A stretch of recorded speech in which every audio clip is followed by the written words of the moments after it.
Hello, Twitch. Hello, everyone. Welcome in. Welcome. How we doing?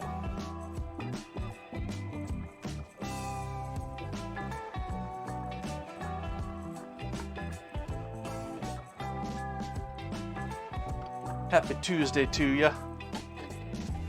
Hopefully the week hasn't been that bad already.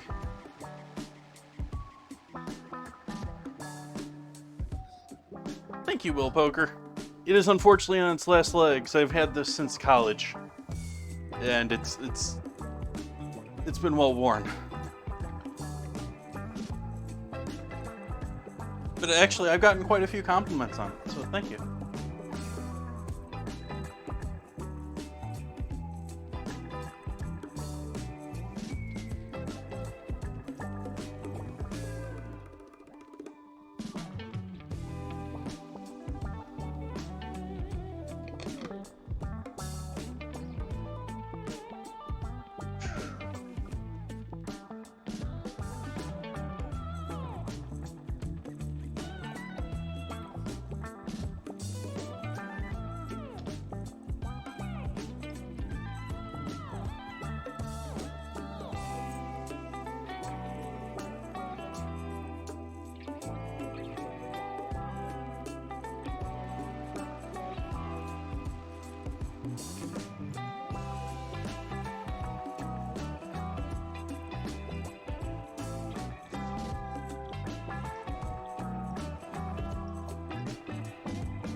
Camera coloring, okay, yeah.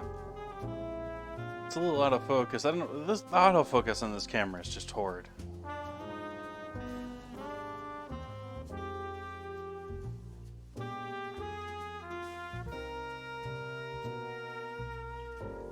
I mean, granted, I'm giving it a challenge compared to what it's probably mostly designed to do, but it's a camera, folks. You don't exactly. Well, I should bite my tongue because Logitech will do it then, but they don't exactly have the, you know, pouring close and far focus and auto adjusting for all of that.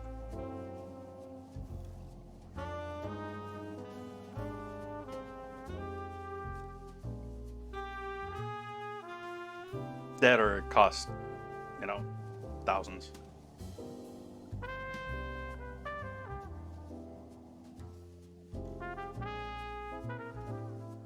Go grab my mug.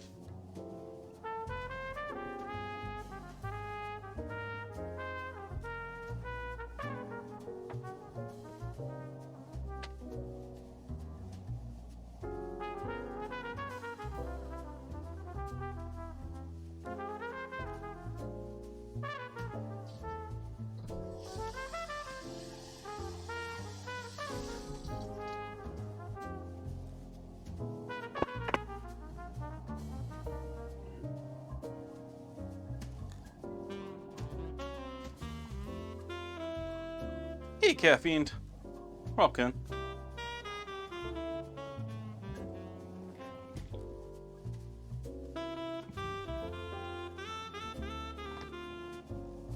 Doing pretty well.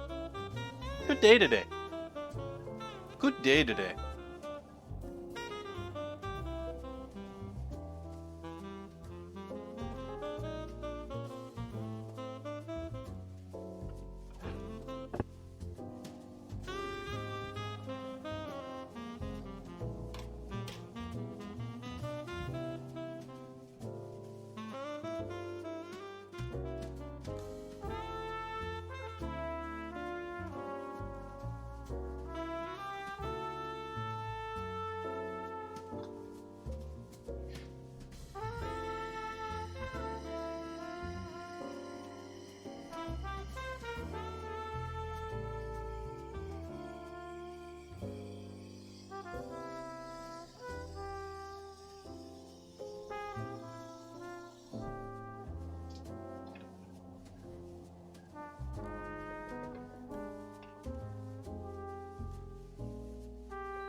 I need a better spoon for this.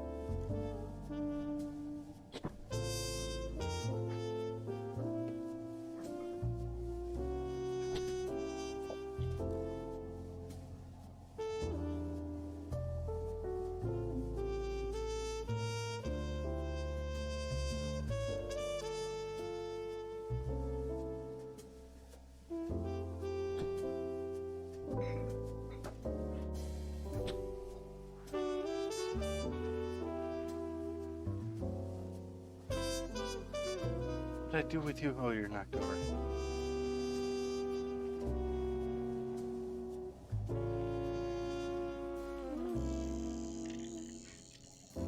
Battery getting really low on this bad boy. I think I complained about it last stream. Really low now.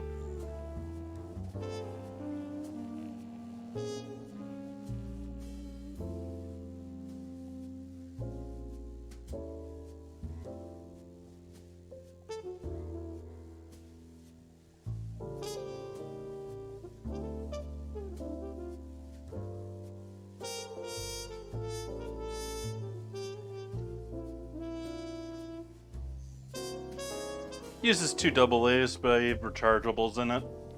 It's very much not designed to be. It's very much designed to be used like one time and throw away. The molding is very, very tightly packed around the batteries, and so like you have to like pull the batteries out of it, sort of a thing.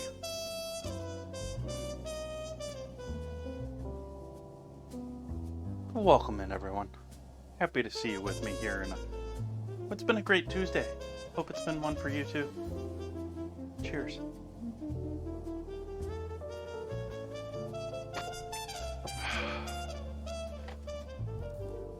Got a few extra knives out here. Oh, actually, I'm going to use that one tonight.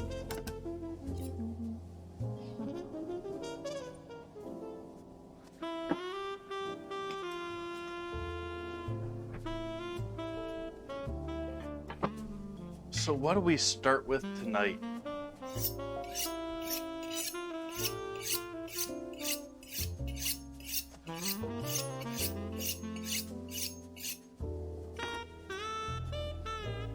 I think we're going to get started with some veggies. I'm going to give this pepper a rinse off here first.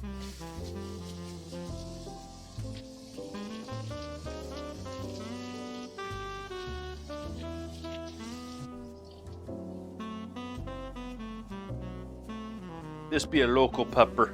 It still had dirt on it.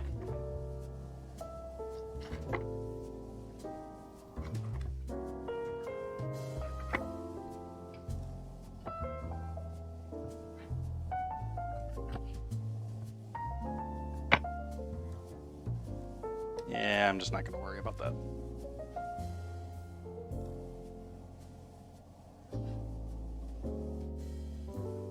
And why does this have pepper tonight? Because I felt like putting pepper in pies tonight.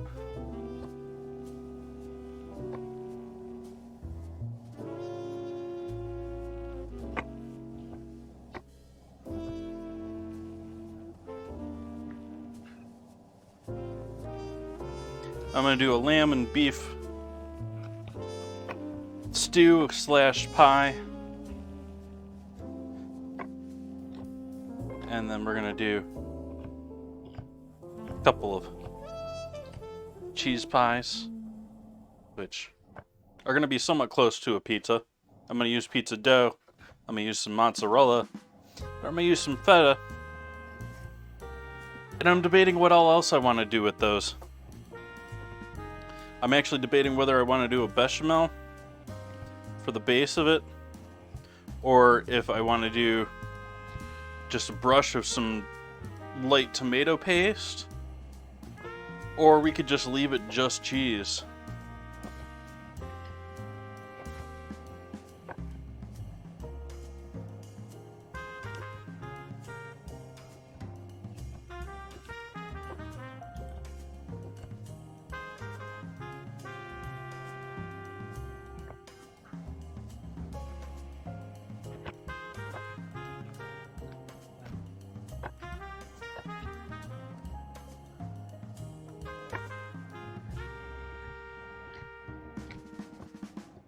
So how is everyone in chat?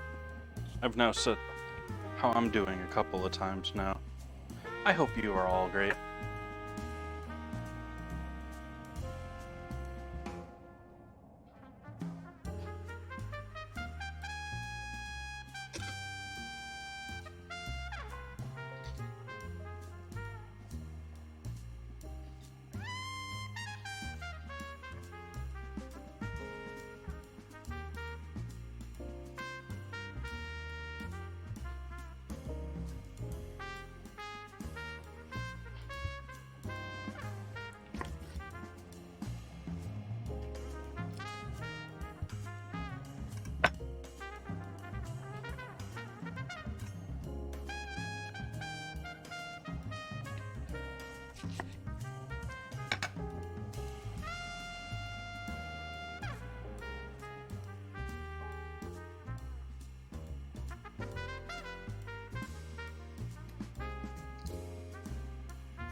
That was a mistake. I wanted to dice these.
Yeah, not worth my time.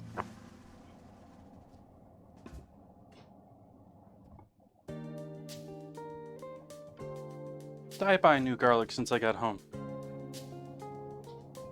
I did not.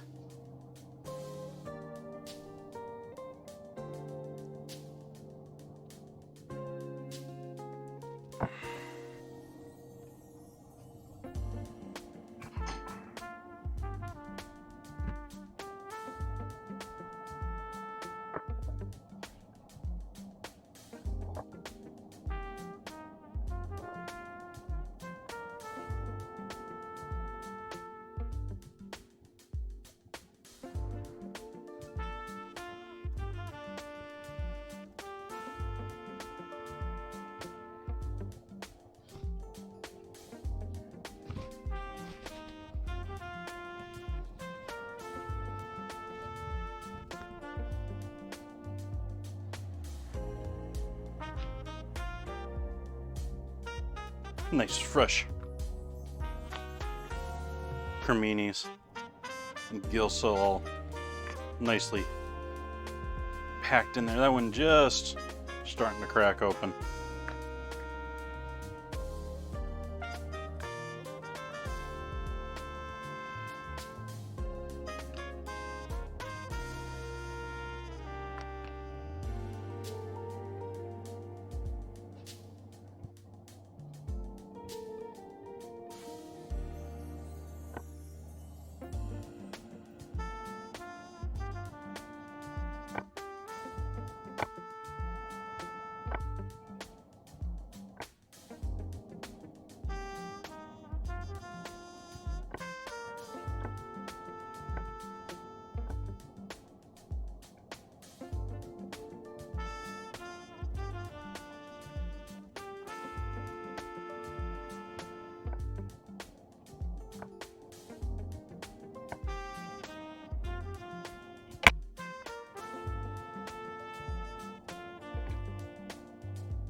Welcome back, Bun Buns.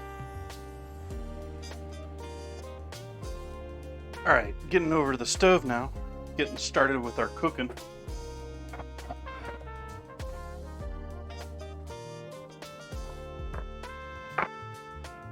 We'll get flame going on the bottom corner here.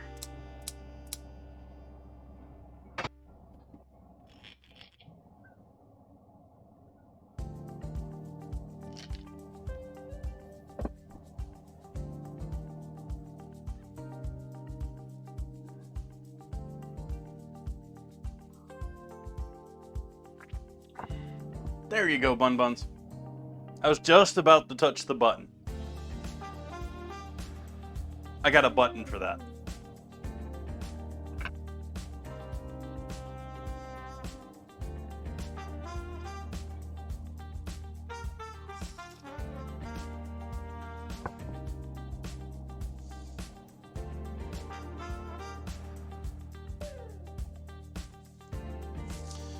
Once we get our pan heated up, we'll saute up our veggies. Gonna add in our meats. We'll pull the veggies out and we'll saute the meats in there. And then we'll get working on building our actual pie. Because the rest of that is simmering it with some rice in there just to pick up any excess moisture so that our pie isn't a complete soppy mess. I still have something in my pocket from earlier. Oh no, it's my microphone.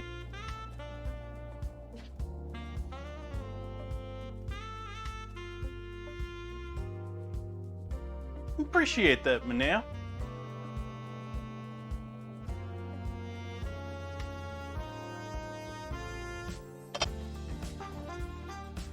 And first time chat, I've noticed your name in chat for quite a while, so welcome in.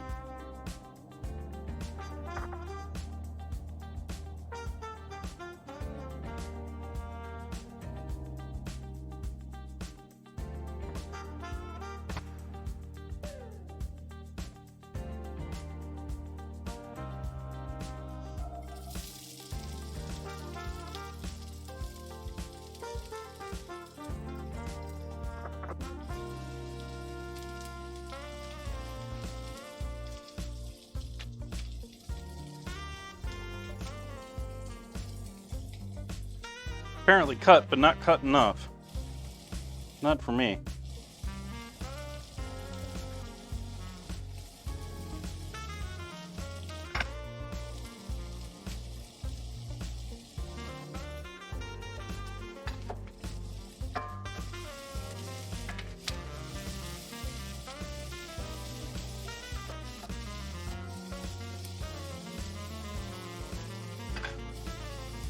In with the mushrooms here next.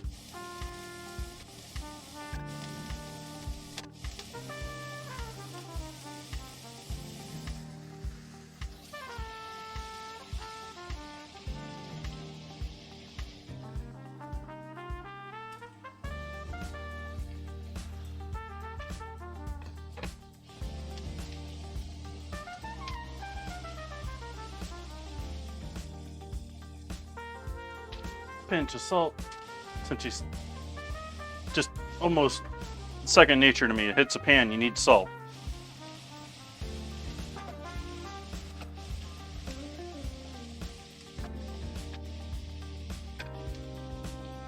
I believe I have overloaded that pan now, so we're in for a little steam action.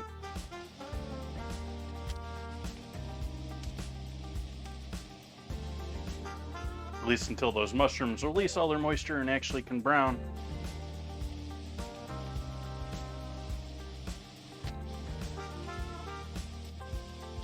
Sort of half cringing even saying that because I know you can brown a mushroom without cooking it through. I've done it before, but yeah.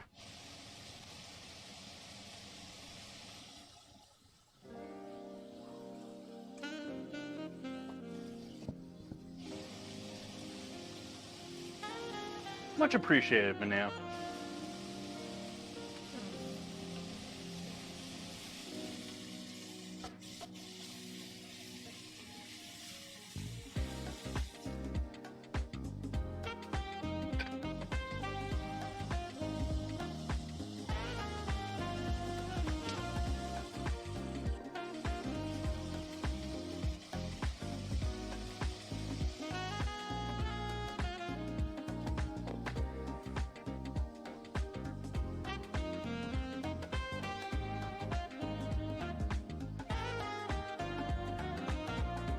Hopefully you're not getting too hot. Forgot to plug in my little cooler from my camera, and got me wondering if it was maybe getting too hot. It's now on my list of things that need to be upgraded.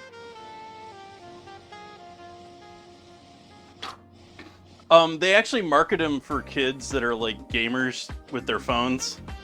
I don't know. I've never gotten into other than for the occasional time sink sort of a thing. I got to wait around for something.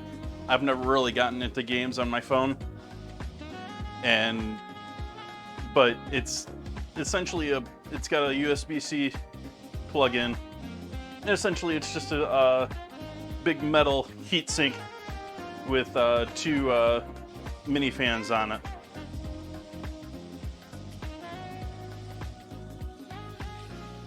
And it clips onto, and it's designed with spring clips to just fit on any generic phone.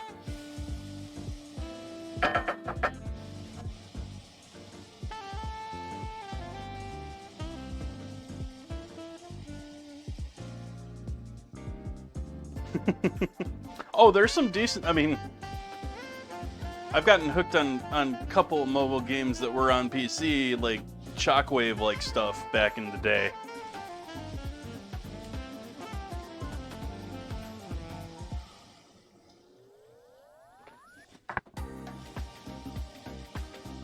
I don't know what the percentage of humans that have not played Candy Crush at one point in their life, whether it was a major thing or not for them.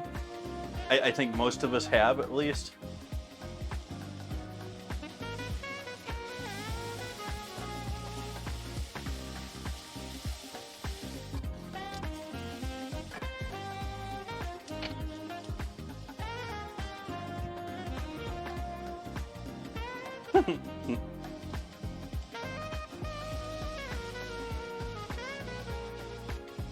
And then there's actually people that have beat that. You can beat that game. There are people who have beat Candy Crush. Like, for those that don't know, it's essentially, for me, I think of it as one of those old bar top games that you saw. Like 50 different games in a little compartment thing, but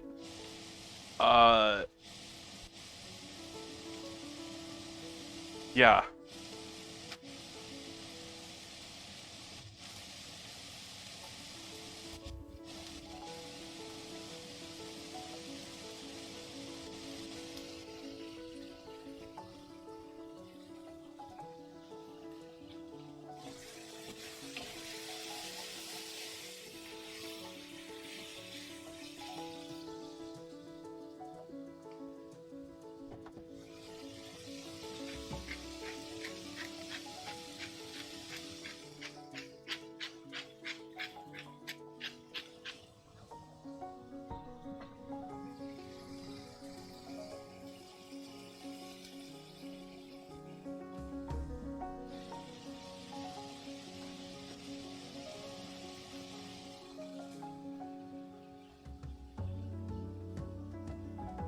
Little garlic powder, since I don't have any fresh garlic to throw in there.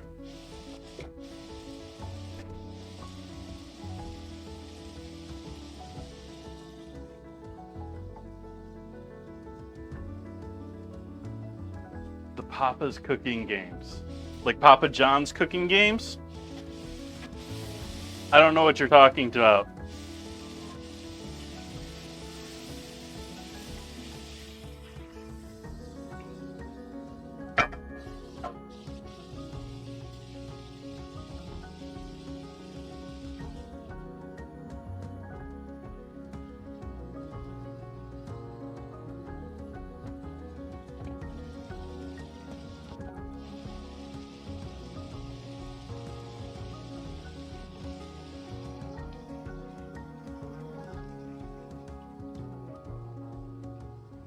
Where you run different stores? Oh, okay, yeah, sort of like, yeah. No, I don't dislike. I mean, people love those games. I find a lot of those games, like, um, like basically the games about kitchens that I have seen, have been about figuring out the math behind the system. You know, the algorithm. It's you know, how can you organize things and pump out pizzas as fast as possible out of this little restaurant?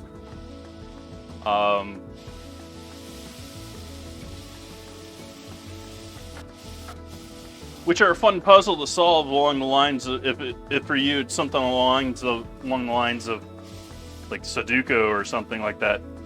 I get too invested in games, and for me to invest time in a game that's really just figuring out the math problem, that sort of irks me.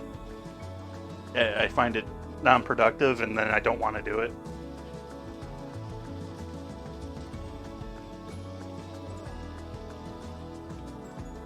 All right, gonna turn the heat off on this now. We're gonna take all these lovely veggies and pull them off of the heat, just temporarily onto, say, a plate right here.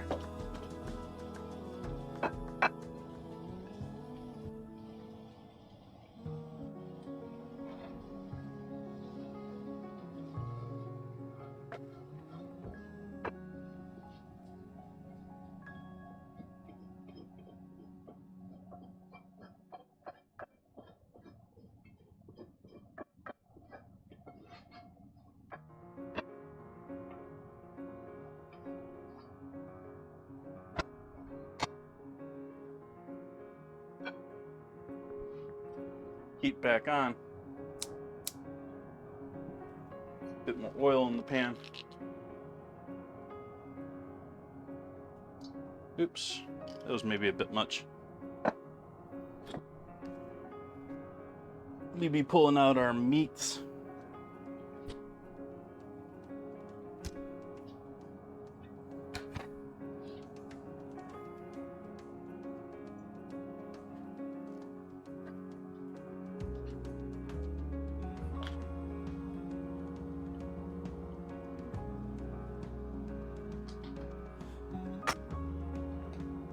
I'm also going to get the oven going.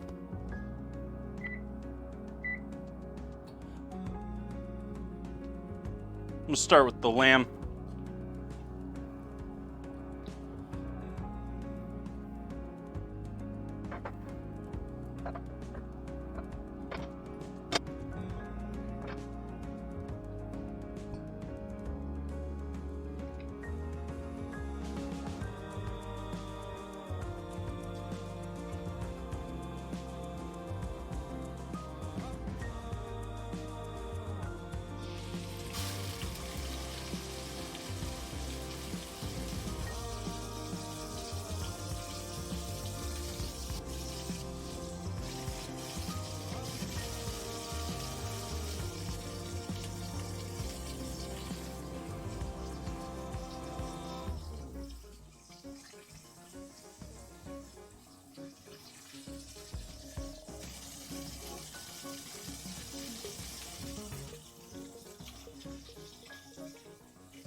I'm gonna try out my new pan tonight.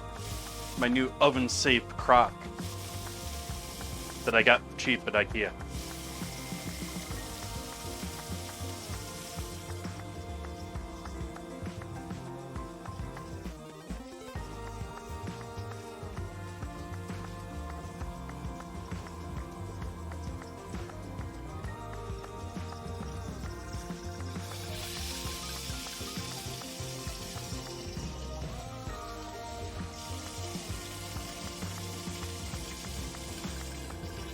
I am not bun buns, but considering the second major dish of the evening, which we're going to have to wait for this to bake tonight, but the second one is essentially just cheese pizza. Like, I don't know what I'm going to do for the sauce for it, but it's essentially a dough that's stuffed with all sorts of cheese in the center of it and is twisted at the ends. I'm just using pizza dough for it, but a traditional dough would probably be a bit more toothsome than the pizza dough.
And throw it in there with a whole bunch of mozzarella and some feta. I'm sort of thinking that I'm going to do like a brush of tomato paste on the bread and then stack the cheese in there. So it's not going to be like a sauce, but I'll have a slight tomato to the whole thing. And then, yeah. Hopefully it just pulls apart. Just like, and this is letting too much moisture. I need more surface area here of pan and less of lamb. Meanwhile, I continue to smash the lamb, increasing its surface area, working against what I need. Which is why I started with a whole block there to start. Starting with the whole block.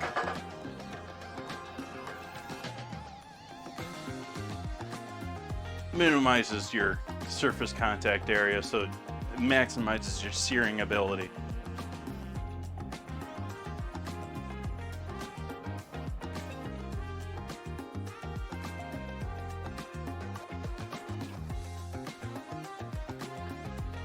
Yeah. I'm gonna call that good for right now. I don't want to dry this all out just to try and get some color out of it.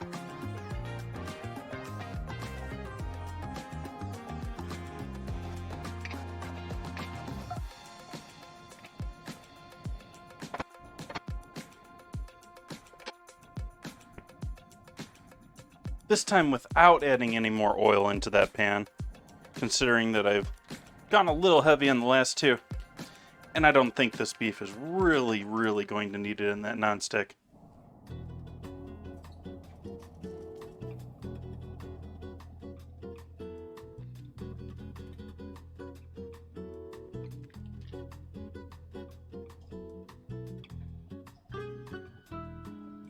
You see what I mean about that being ground beef, and there's no way that I'm pulling out individual strands, even though that you can tell that that came out of a grinder from its pattern,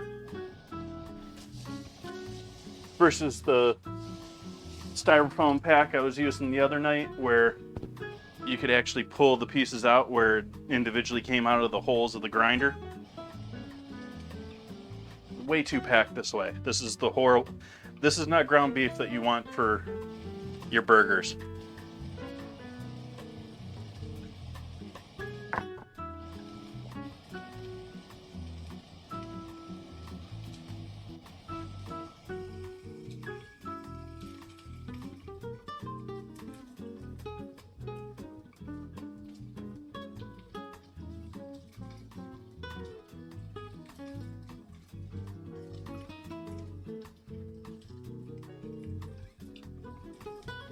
shipping. It's becoming more and more the bigger concern when it comes to the price of your meat and stuff like that, because we've consolidated our meat industry in the United States. We have consolidated our meat industry down to essentially 3 big players, 4 depending on the meats you're talking about. And, you know, so they have a couple of centralized slaughterhouses throughout the US, and they're shipping it all. And that goes for something like 95%. I mean, unless you're buying meat straight from a rancher, you're getting CAFO meat these days. Fast food, not fast food. Sit-down restaurants, any sit-down restaurant other than fine dining, you're getting CAFO meat. And which is why a lot of people are against it environmentally, and I understand that, and I appreciate that, because they're all doing it in small little, heavily concentrated factories where they have agreements with the US government where they run straight for 12 hours and then they clean for 12 hours. And, you know, they pull apart everything, clean everything, but they've run for 12 hours, and if anything nasty goes through in that 12 hours, you know, anything goes through in hour 2 and you're picking up stuff in hour 12, good luck to you.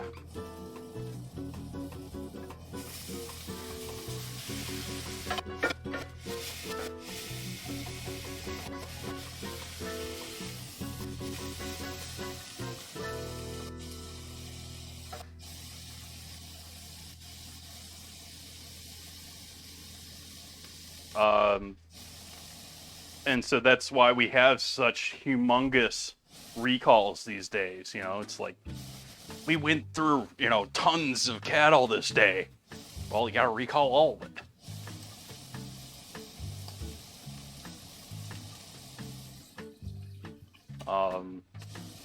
And the consolidation, I mean, at this point, I've said before here in Sonoma, where if you're a rancher here in Sonoma, which there are a fair number of ranches in Sonoma, you're having to truck 500 miles in order to get your cattle slaughtered if you're not having it on the field, done on the field.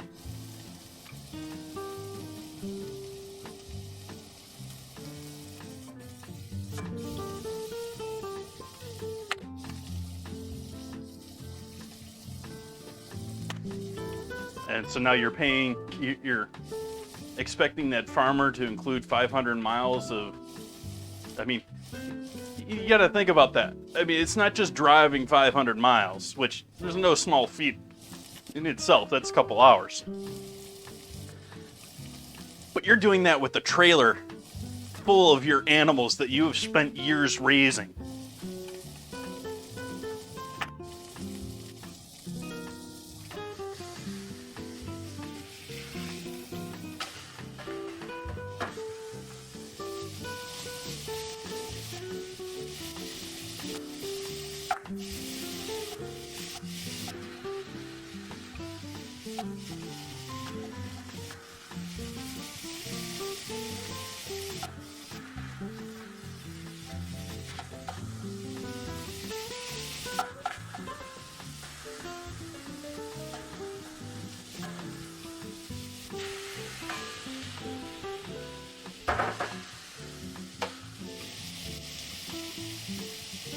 I often go for leaner beef these days, but I'm using fattier beef for this, for the pies.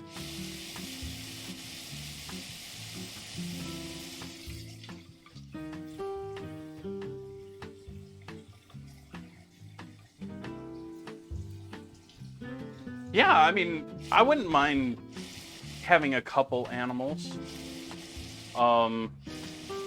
If I had the property for it, if you know, it's something that I wouldn't be adverse to. I don't want to deal with that.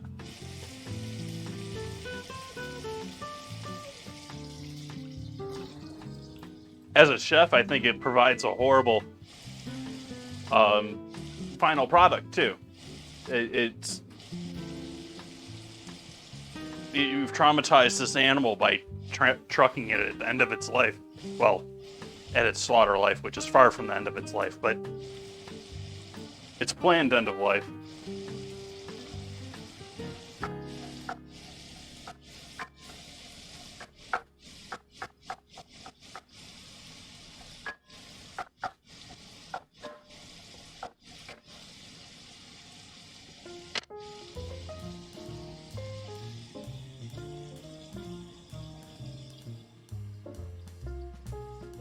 Which has got me wanting to go and get another quarter steer. Because I was just emailed about that.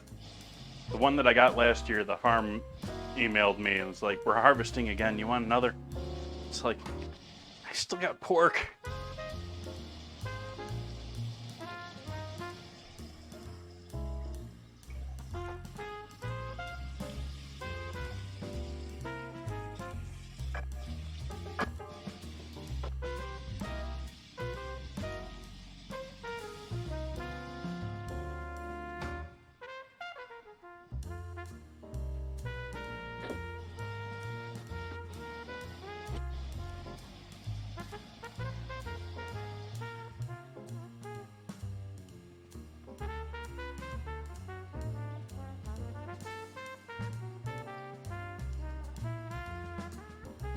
We'll hit this with a bit of tomato paste.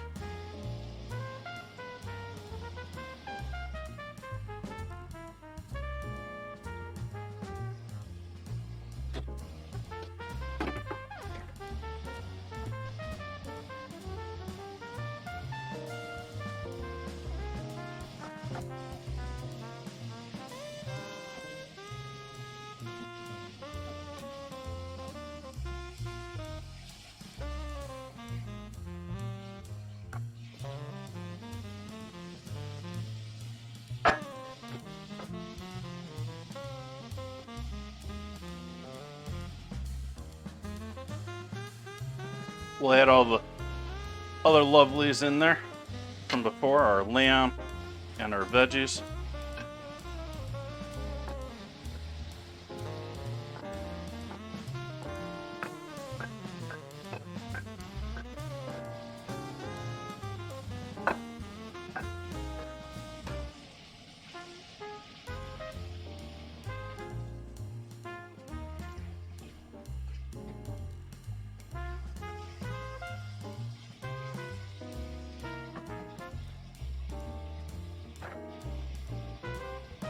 Hey, Metal Murph.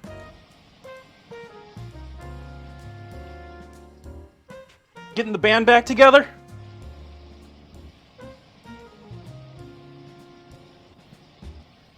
Sorry, I got to. I had to make the bad joke.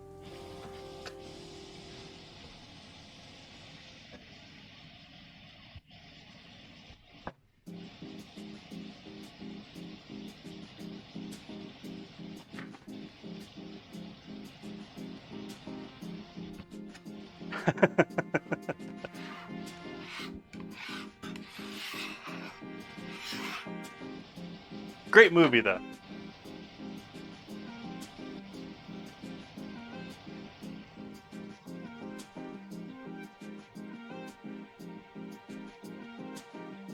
Made chicken for lunch, but I can't get myself to eat in.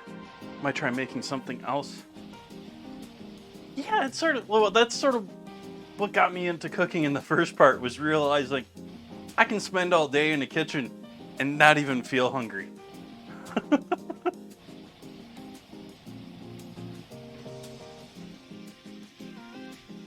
All right, for this, we're going to add a little bit of water.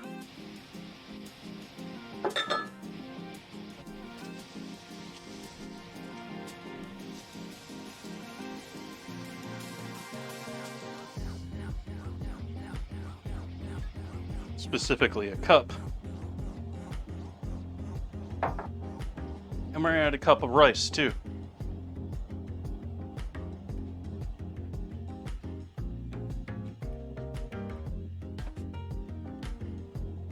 Oops, let's get a dry cup for this. Let's not stick a wet glass in the dry rice container.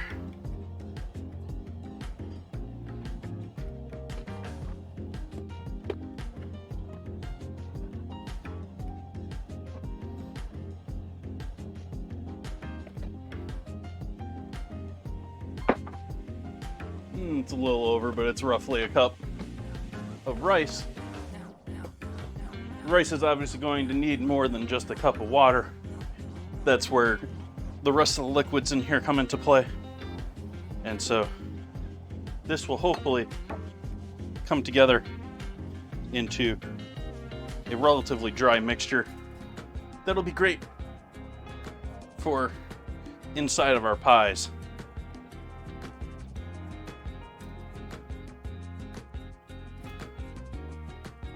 A little messy with my pour there.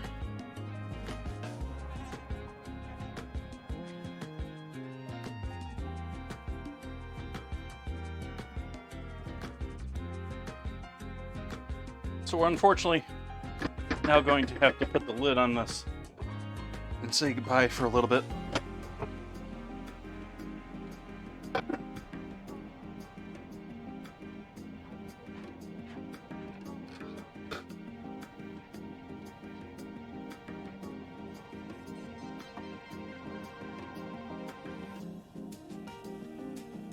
Our baking dish for tonight.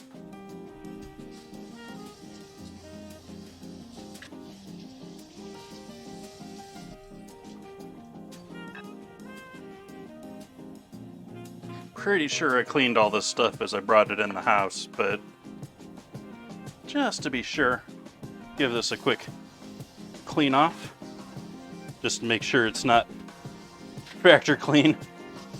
It's house clean.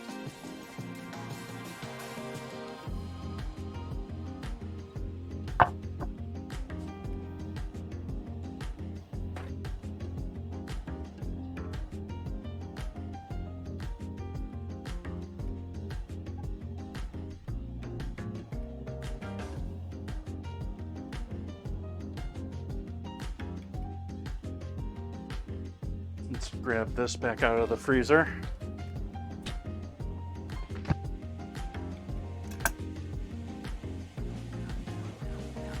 Make use of our onion bowl a second time here after we pull the onions out of it.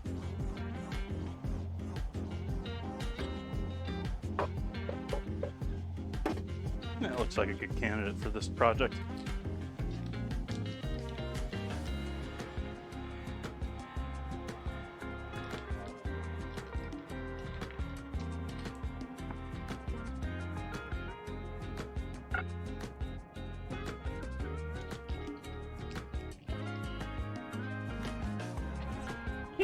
Trying to use that door. I'm so programmed to using that door to throw stuff in for compost.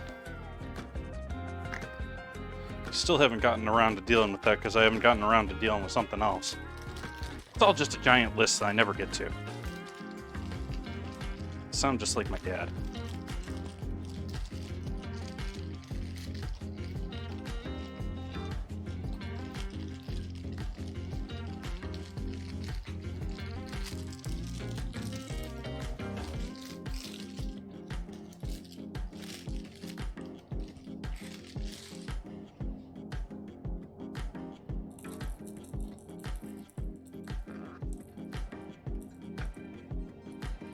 Heat off of that.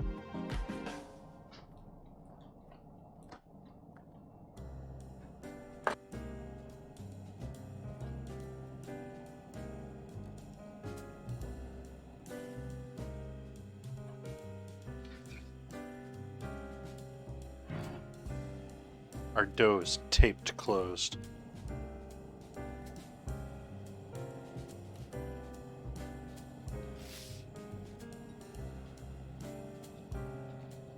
There's just something so pleasing about cleanly cutting something like that, like cutting tape with a sharp knife. Just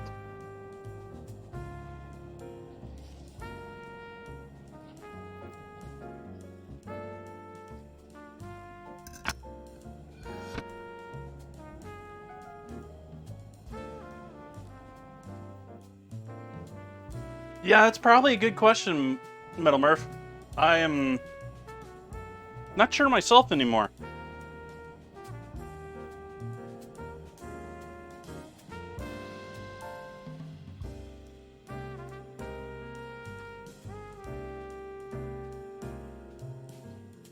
to give that a couple of moments before I can get into the center. Do I prefer brown or rice? I prefer basmati myself. Not a big sushi eater. Not a big, so I don't do a lot of short grain. I don't do a lot of. I occasionally do risotto. I have some risotto rice here. I don't know if it's arborio or carnelli. Butchering the pronunciation on those.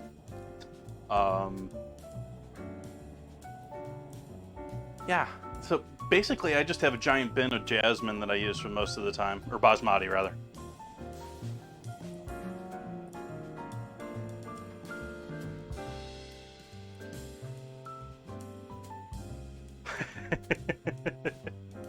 Yeah, and it's good.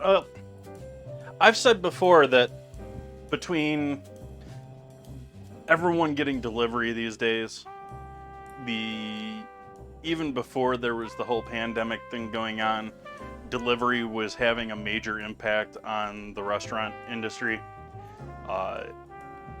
Find a restaurant that doesn't have like a delivery section anymore these days. Like a couple of years ago, like, you know, Applebee's and them were just adding a couple parking spaces, like, what, 5 years ago?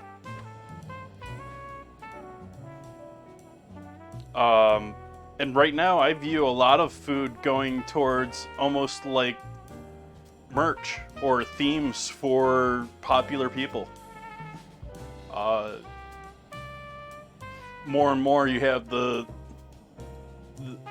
athlete or basketball player, whoever, who's got their meal at McDonald's or at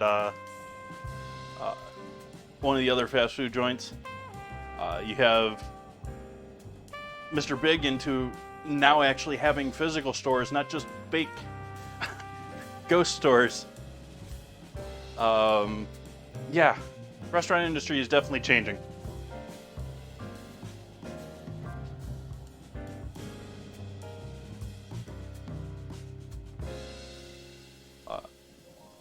And so, yeah, I view. I think we're going to have a lot more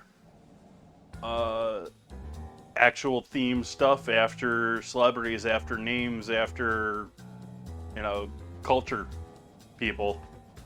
And it seems to be moving that direction with a lot of food, too. I mean, you look across, you can't really patent a recipe, but you can sure trademark a name. And so you look across the industry, and more and more and more and more of it is, you know, you got some brand name behind it. It's not just rice. It's, you know, super rice or, you know, like all the wines. Like, so more and more the wines that are like notable are like a named wine. It's not like this year from this vineyard.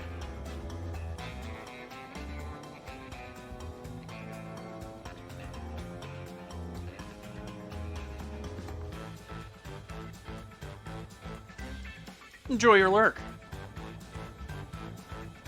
We like lurkers here.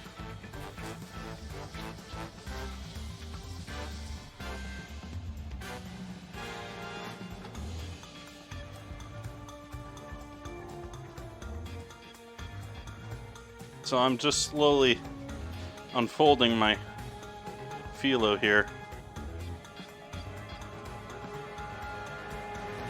Trying to keep it mostly all in one sheet, but I've already torn it once here.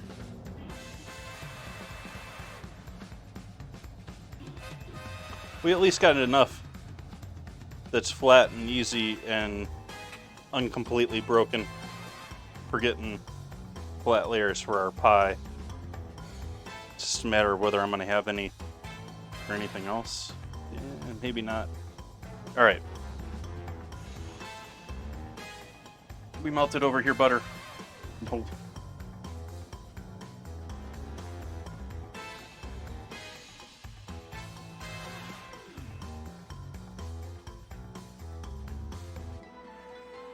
All right, I guess I gotta use the microwave.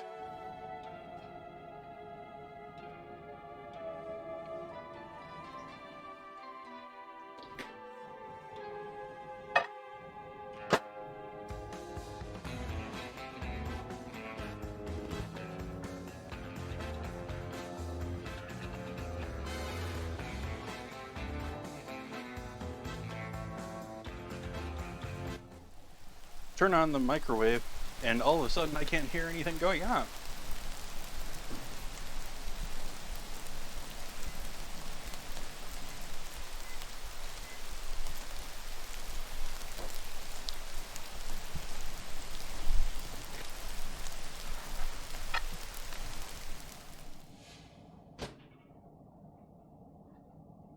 Aww. There's always the VOD.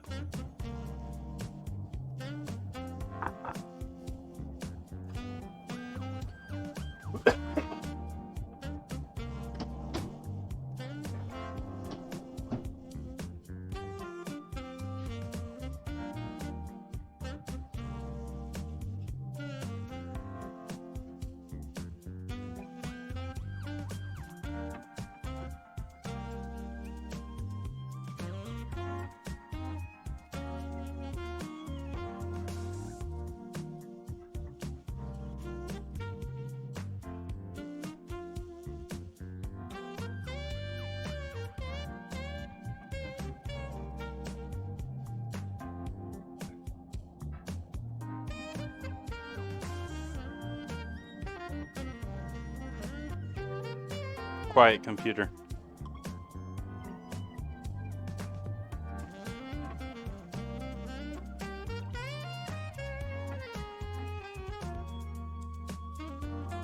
I find myself talking to that thing like I'm Scotty in Star Trek.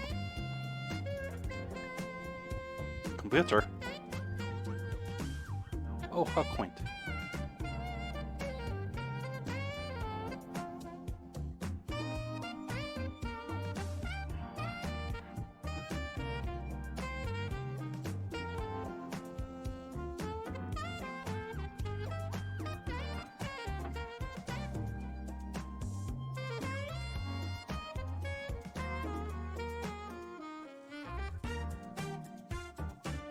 Alright, so we got our first layer in there. Just with a light buttering. Just mostly to sort of help get it to form and shape. I am horrible at spelling with the keyboard. Autocorrect has ruined my ability to.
So a monk, a priest, and a rabbit walk into a bar. And the rabbit goes over to the bar to get drinks for everyone. The bartender asks the rabbit, "You're an odd pair. What brings you together?" Rabbit says, "Blame autocorrect."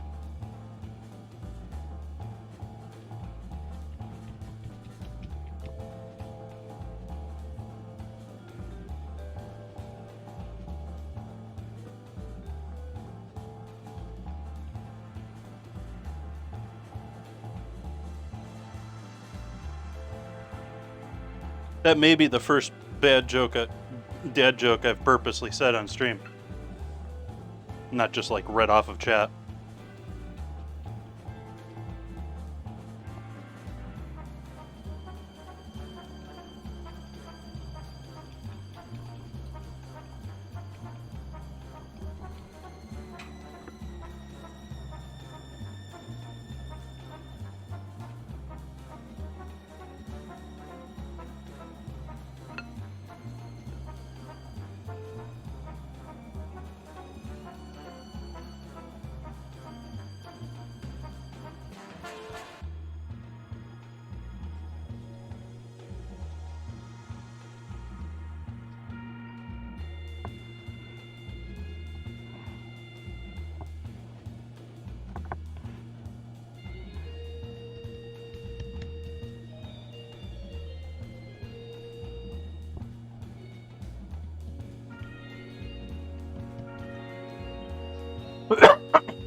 Excuse me.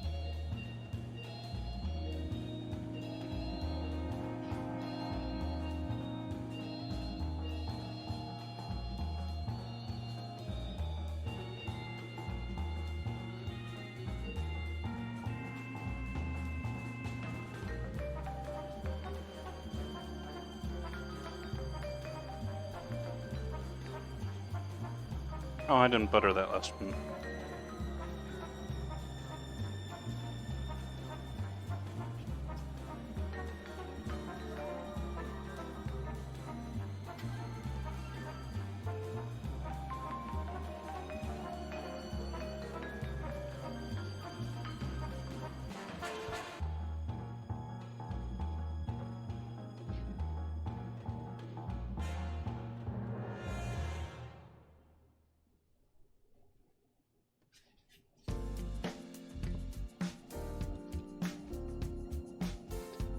Beyond the first couple of them, really getting them saturated with butter, I'm mostly concerned with the bottom, because the butter is going to help us get a good crust on the bottom of this. Whereas the sides and all that, we're going to have the filling to handle that.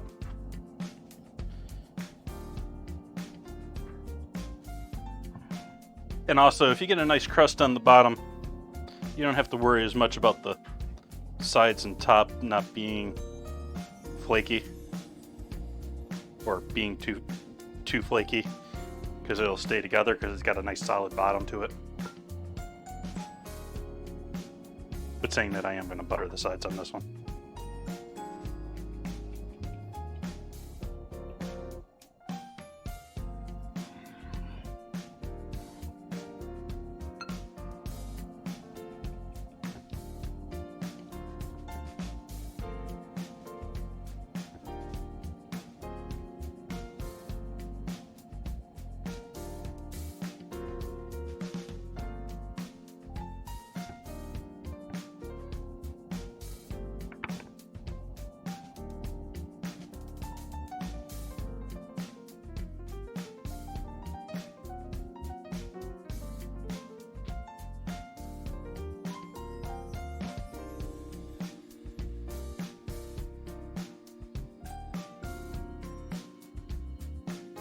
I'm just sort of going until I feel like I've got a decent base built out. I am sort of trying to alternate their angles and try and get a nice, full, solid crust all the way around. No! What happened?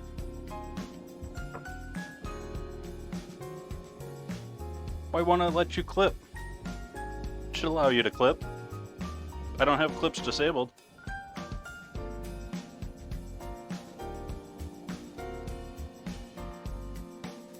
Aww. Oftentimes when it messes up, it won't be edited the way you want and it won't have the name, but you'll still have the clip.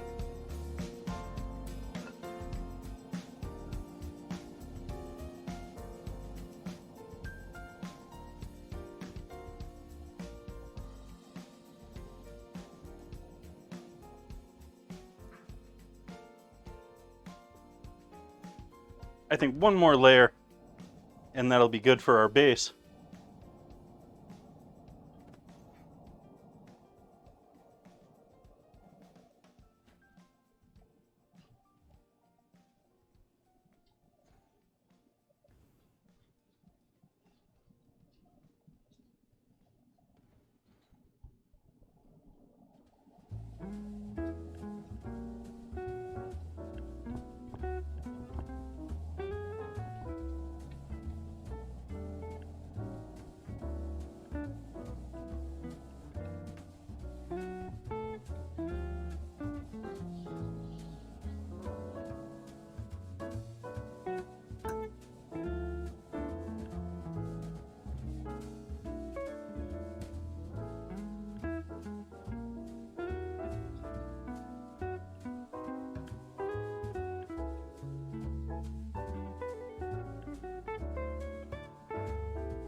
It's better when you read it. It's one of those, yeah, it's sort of a hard one because Telling it doesn't process quite right. The way I've seen it was basically a meme. It was a picture with the text underneath it, but yeah. All right, so we got our filling here. Our not quite finished rice. I can tell just by looking at that rice that it's not quite cooked through. But that is fine. I am going to add a bit more moisture to that because I don't think there's enough in there to fully cook everything. Add another half cup.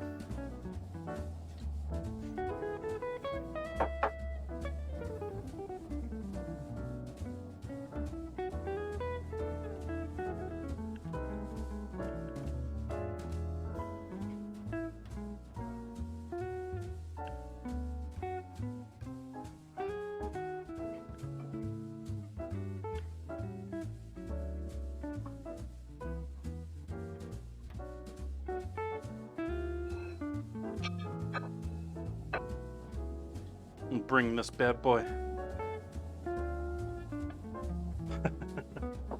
right over here. Nice and close. Hey, I can actually fill stuff over here now.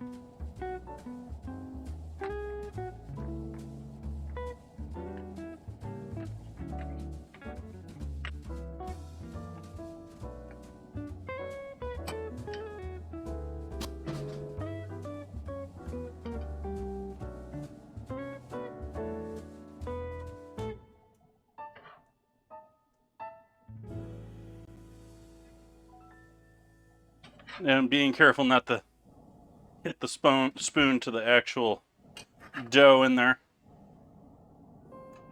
because the metal spoon will very easily tear the dough.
All right. Back over here. We're going to adjust that with a bit of salt.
I said before with a metal spoon, even a brush will feel the dough is thin.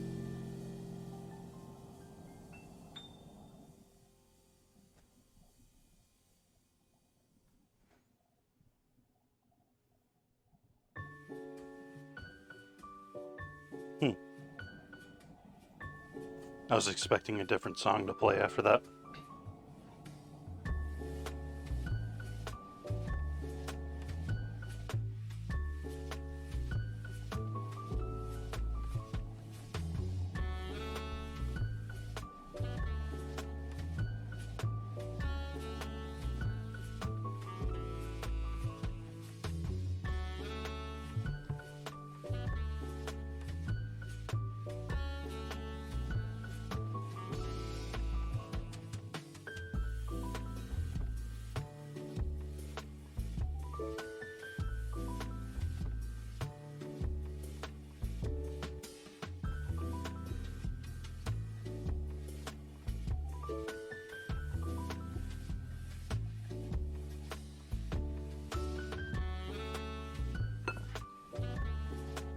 Wait till it comes out of the oven.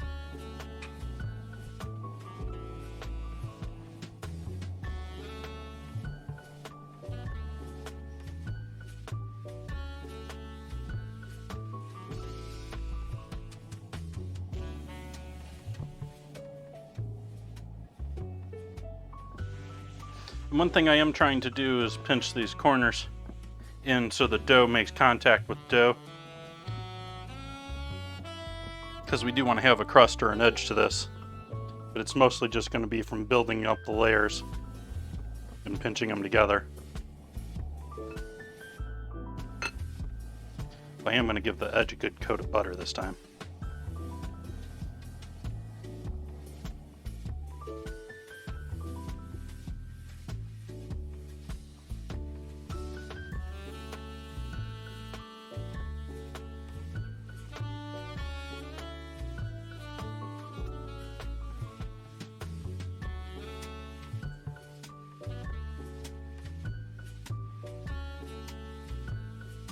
It's a lot easier to do the butter now because it actually coats and stays liquid. When it was solid against the plate of the crock was cold enough that the butter was starting to solidify as I was doing it. It's still doing it a little bit. If you get it thin enough, you can see the strands because it's still thick enough.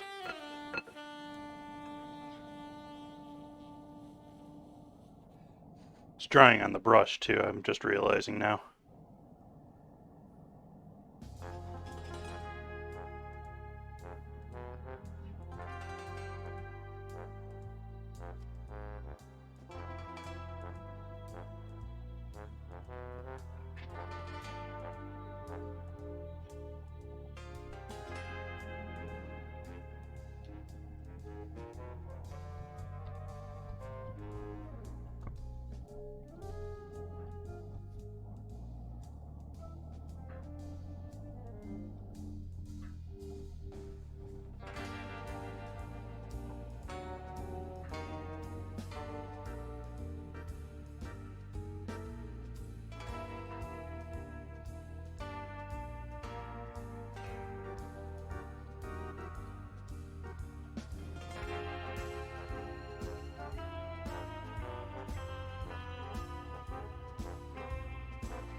Yeah, and I'm going to put one last layer over the top of this. And we're going to call the top done too. Maybe two, because that's still breaking on me.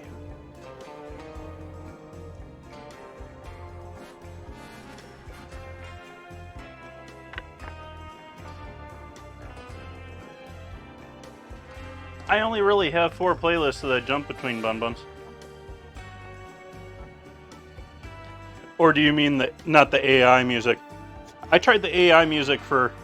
I might give them another shot, but I found it horribly repetitive and not very interesting. And so I only gave that like 30-40 minutes before I was like, no, back to the old playlist. Actually, I still have the app connected too, don't I? Hopefully no one's spending any money on that. I forgot to disable that.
They got a whole bunch of complaints along that line, which I think are well deserved. And they're like, well, everyone pick your favorites and put them in these playlists in Spotify. And like none of the playlists are anything close to anything I would ever want to play. So I have hopes for this thing to get better in the music department. But at the same time, I don't know if it's going to have the music that I want. So we'll see.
Okay. Do I do one last layer over the top of that? Or do I leave it like this?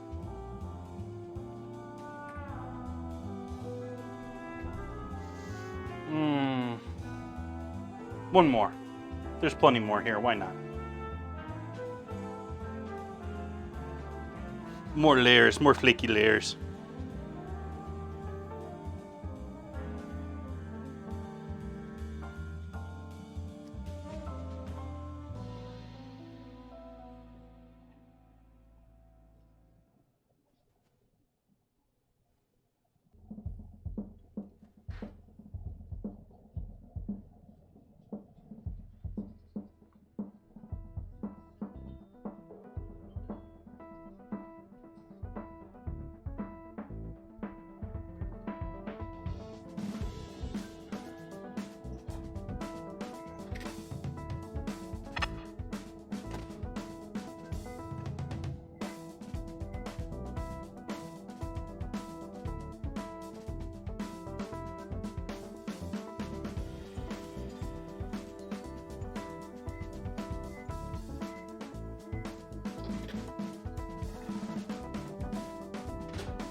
Making sure we get that corner nice. Those edges all nice and heavily saturated.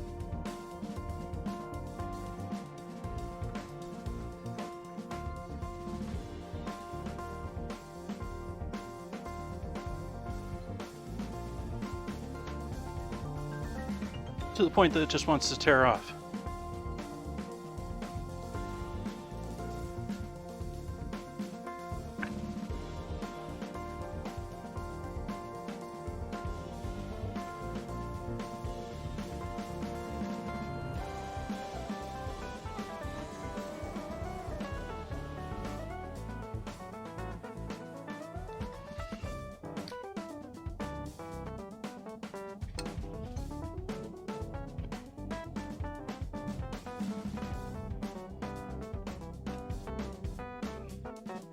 All right, there we go. And there's our Greek pie ready to go in the oven. Meat pie.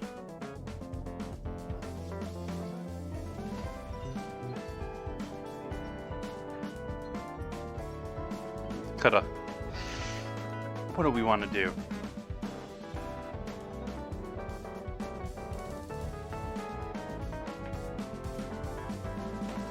I don't know if that's going to cut cleanly. I'm going to try it though.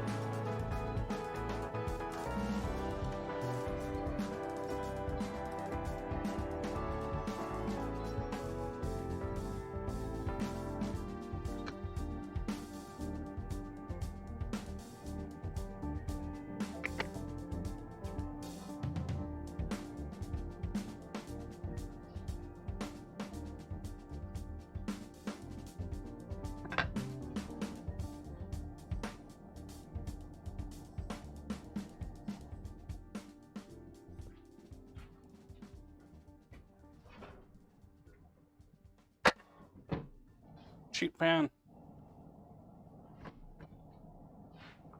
in the oven.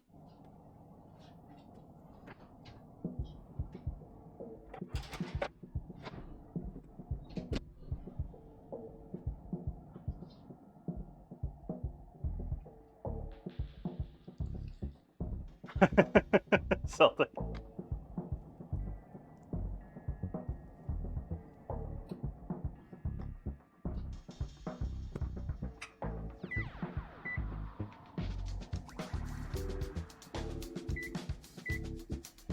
All right, so we've got that in the oven.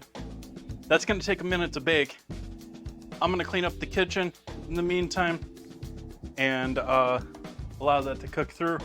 We're going to be hanging out here for about 30 minutes. So if you're out there lurking, out there working on other projects, we're just chilling.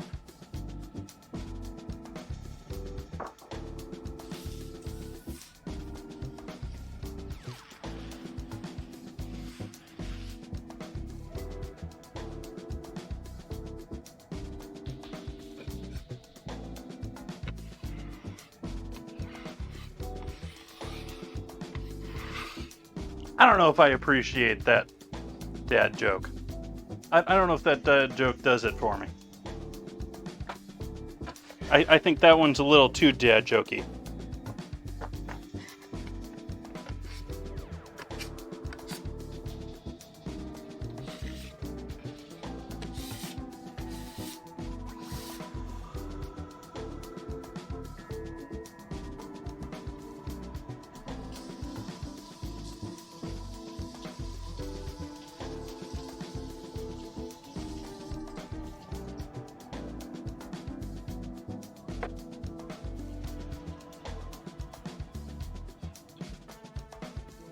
That's more like grandpa joke.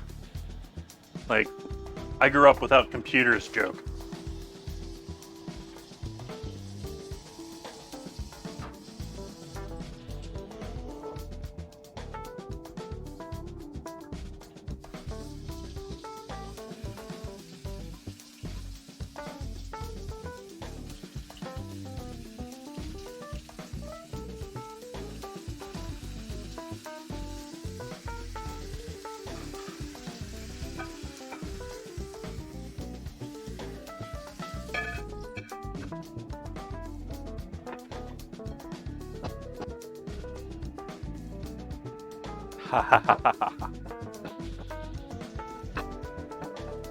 It was a typo.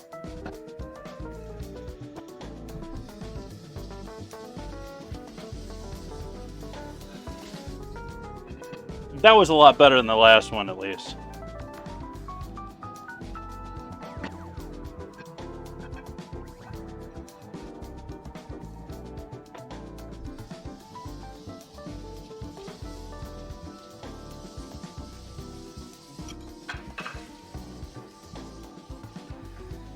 I think you just had rice in you.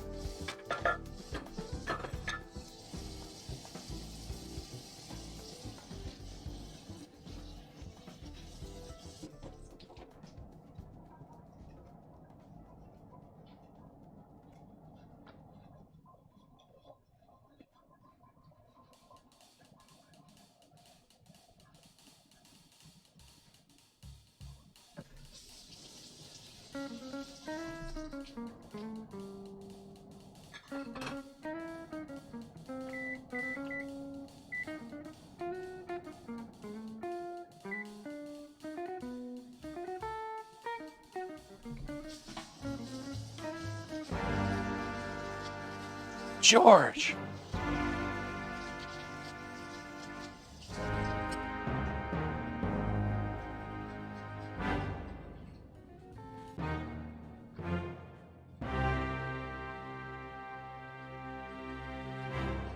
Thank you for that raid. Welcome in, everyone. Hello, I'm Jason. Cook here on stream 4 nights a week. We're doing Greek street food. Will Poker gave us a lovely theme for this week, which longtime viewers can do through channel points. What were we coming from, George? What were we making tonight? Thank you for that raid. It's another graphic that's not showing up on screen that's supposed to be showing. What is wrong with you, bot? Let's fix that real quick here.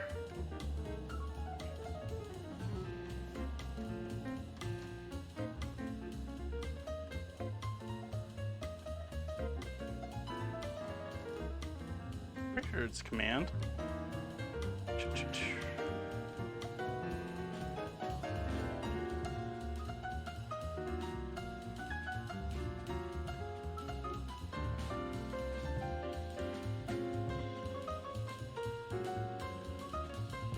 Huh. I don't know where that is, but I gotta fix that. Thank you all. Welcome in, everyone. Thank you for that raid, George. Yeah, so I just unfortunately had just put dinner into the oven here before you all joined in. I'm making two ingredients tonight, or 2 dishes tonight. First one's gonna be a Greek meat pie, which is in the oven already. It's a combination of ground beef, ground lamb, onions, peppers, cremini mushrooms, seasonings, and that's all inside of a phyllo dough that I just put together here, looking gorgeous. That's in the oven now for 30 minutes, maybe more. And once that's out of the oven, we're gonna start on our second dish, which is essentially their cheese pie, which is actually pretty close to a pizza. Not quite a pizza, but we're gonna be doing, I've got pizza dough, and I'll be rolling that out, putting a light layer of just tomato paste, which is not gonna be authentic. It's gonna be entirely me just doing that. And then a combination of feta and mozzarella in there, and that'll go in the oven. Hopefully you had a great night, George. What are we all eating? What are we coming from? What you stuffing your face with right now, George?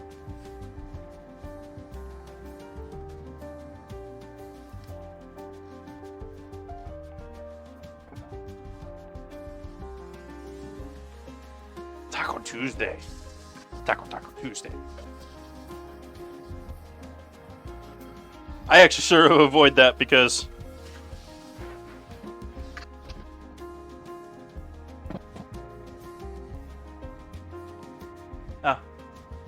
number of people do that.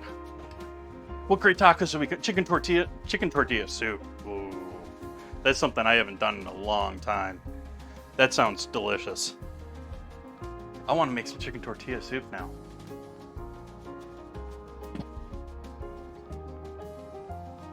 Tacos are always good though too.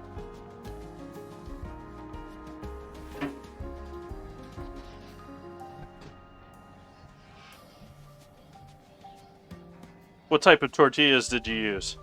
Corn, flour, soft, hard?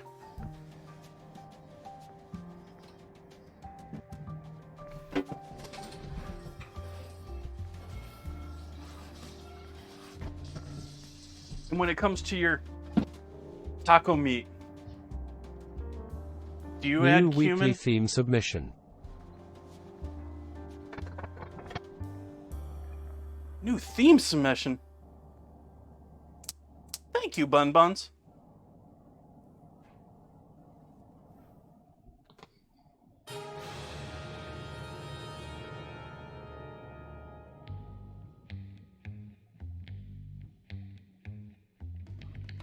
Let's go ahead and put that on the calendar here. New theme submission, all about soups. That's actually... We can start that on Friday if you want, Bun Buns. With our next week. I don't have a theme for next week.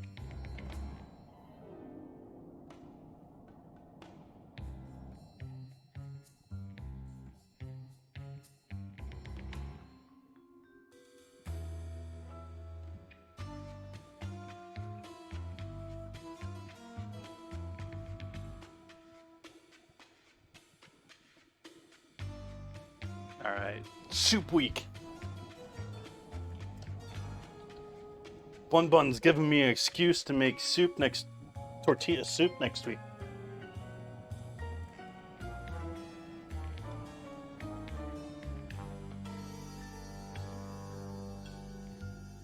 Oh, hey, it helps if this is on the right calendar. I'm just realizing now that the Greek street food is on the wrong calendar. There we go. All right, so soup week all next week.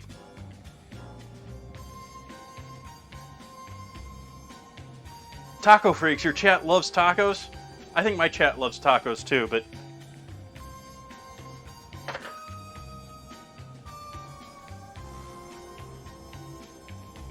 going back to that, yourself, George, and chat, what do you think? Mexican food, do you add any cumin in there?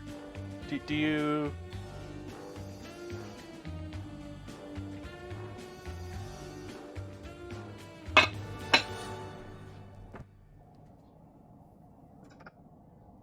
Drying off my cast iron here.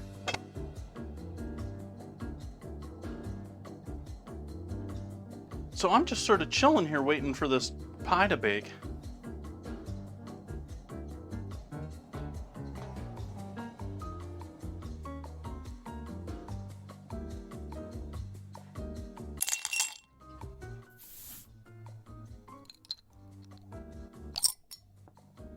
Thank you for that gift sub, Will Poker.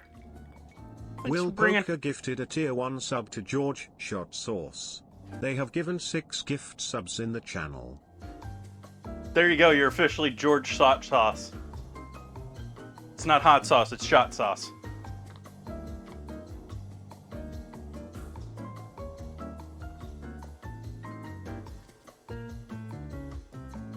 But thank you so much, Will.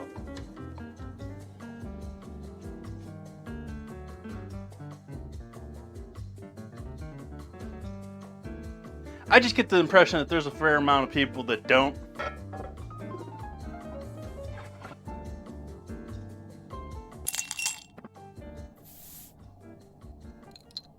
Two of them tonight, Will. Nice. Thank you. Will Poker gifted a tier 1 sub to Tori Riot. They have given 7 gift subs in the channel.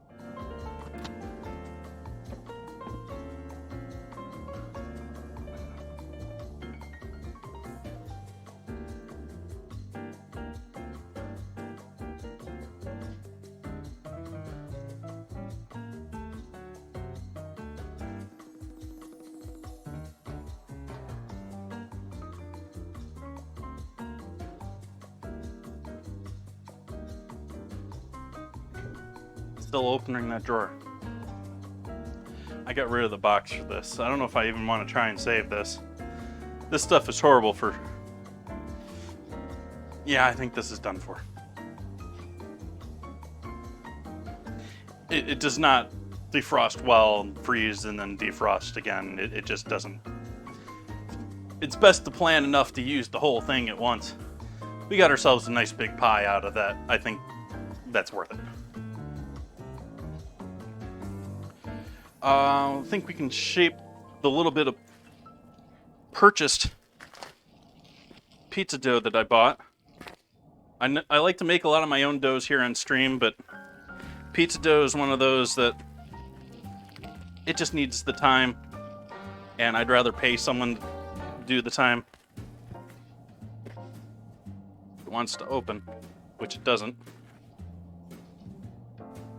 They tied this thing closed with a tie wrap, and then I'm remembering now that I normally just cut these open. So I probably haven't dealt with that before, but that store tie wrapped it and then put a sticker over the tie wrap so you couldn't even tell that there was a tie wrap there.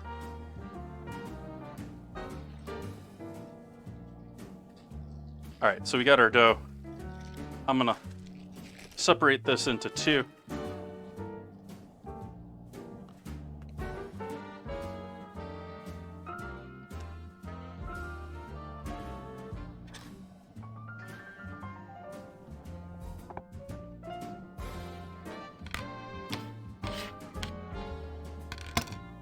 And then do my best to ball these.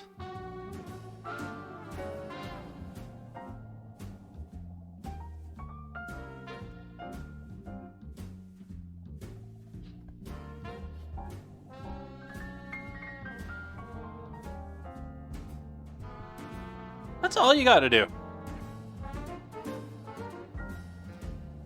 You cooked at home, you're doing better than the vast majority.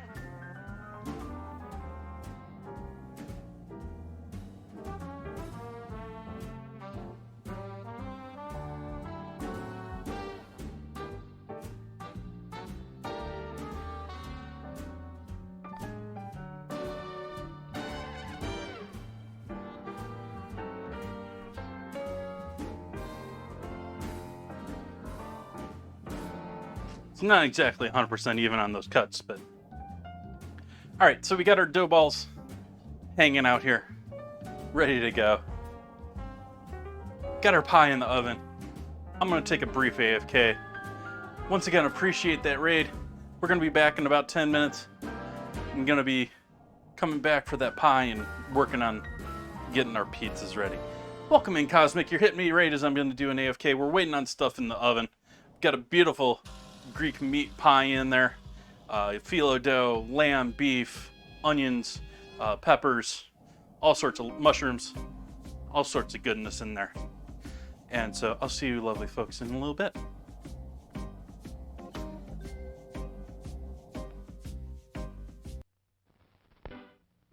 Everybody needs energy-packed Sunbeam bread. Yes, it's all aboard for fun in the park, but Junior hasn't got energy enough for fun. He'd sure like to ride that horse. Hey, what's this? An energy-packed Sunbeam sandwich. You bet every delicious slice of Sunbeam bread sure does pack a big energy wallop. There's nothing like Sunbeam Energy to help you stay on the beam. Now, look at them go. On Sunbeam Energy, they sure do enjoy life. Everybody needs the kind of real zip and zing pep that delicious Sunbeam bread gives you.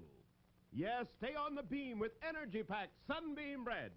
All day long, eat Sunbeam bread and renew energy as you burn it up. Eat delicious Sunbeam bread.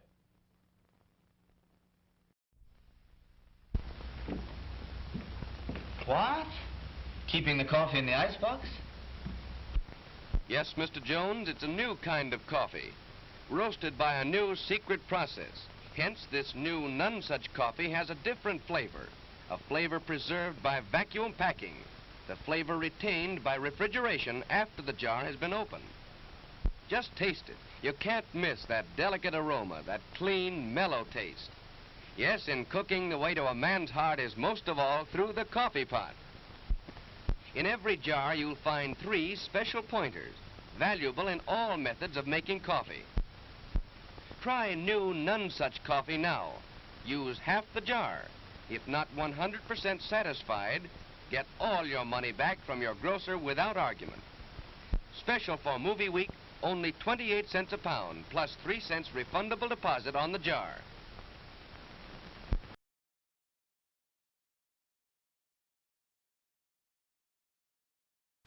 Hey, kids, look what's new.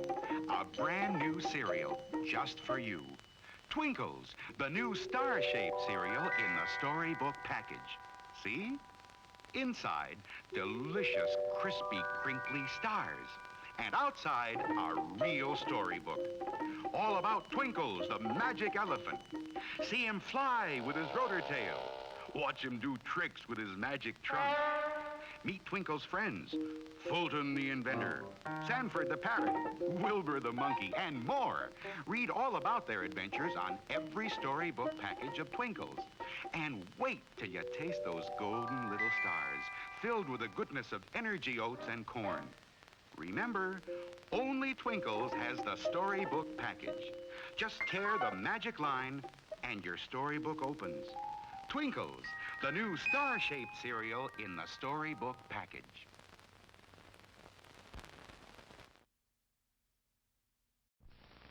Off into space. Man, that takes real teamwork. And here's a team of junior spacemen with an out-of-this-world breakfast that teams up V8 juice and Cheerios for flavor and energy. What a treat! A flavorful glassful of refreshing V8 juice and Cheerios with power protein, plus vitamin B1 for Go Power. And now, here's a special out-of-this-world free offer. This Moon Rocket Kit, both a toy and an exciting game. First, blast off. It separates in midair and lands 2 spacemen on a moon map. You get this wonderful game only through this free offer. Send your name and address and 1 V8 label plus 1 box top from these specially marked packages of Cheerios, Kix, or Frostios to Moon Rocket Kit, Mount Vernon 10, New York. Get Campbell's V8 cocktail vegetable juice with any one of these Big G cereals. A pleasure, Milton. In just a moment, we'll see how well Milton does at the Pentagon. But if you want to see busy hands at your house, just you offer this lively Christmas party dip that's so good to serve with king-size Fritos corn chips. Just follow the recipe right on the Fritos package. Of course, it calls for the famous Philadelphia brand cream cheese, an 8-ounce package, which we blended with 2 tablespoons of milk till it's nice and smooth, like so. Then come 2 tablespoons of Kraft cream-style horseradish for zesty flavor, a 1/4 teaspoon of Worcestershire sauce, and finally, a dash of salt. And we'll blend our Philly mixture again. And when party time comes, let the folks enjoy this wonderful Philly horseradish dip with crisp king-size Fritos. There are those busy hands. Just remember, you make the best-tasting dips with the freshest-tasting cream cheese you can buy. Philadelphia brand cream cheese, made only by Kraft. When you have a Labatt's, you have an adventure. Canadian Light, that's Labatt's. It's a great new taste in beer. Enjoy import quality at USA prices. Have an adventure. Have a Labatt's. Now, a new creation from Seal Test. Cottage cheese in ready-to-serve portions. Handy envelopes bring you brand new convenience and ease. Zip, it's open, quick and neat. Just the amount you need, the easy way to serve cottage cheese. The rest stays moist and creamy, ready for next time.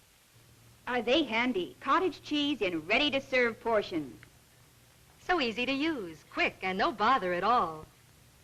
The rest stays really fresh, moist, and creamy. Yes, serving cottage cheese was never as easy as this. Seal Test's new square package with handy, ready-to-serve portions. Zip, it's open. Simple as can be. The rest stays moist and creamy fresh. You'll love Seal Test cottage cheese in new, ready-to-serve portions. Get some soon. Schmidt's Blue Ribbon Bread gives you 7 ounces of non-fat milk solids in every loaf, the equal of 90 quarts a year if you serve it regularly. Every sandwich you make, every snack, gives you extra milk. For wonderful flavor combined with sound food values, serve Schmidt's Blue Ribbon Bread in the pantry pack.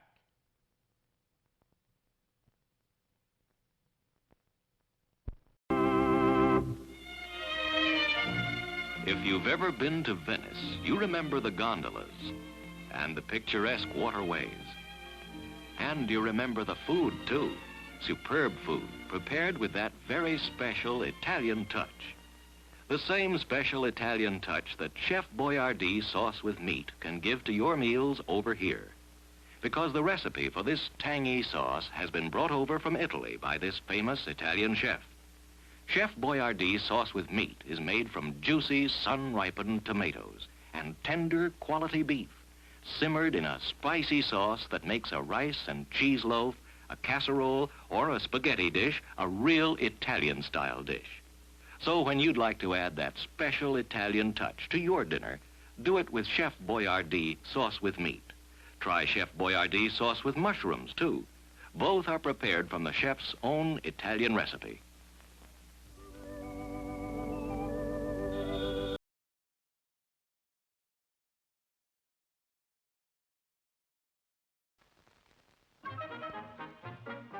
And now, from the popular comic strip Peanuts, here are Charlie Brown and his friend. Why, thank you, Charlie Brown. Thank you, Charlie Brown.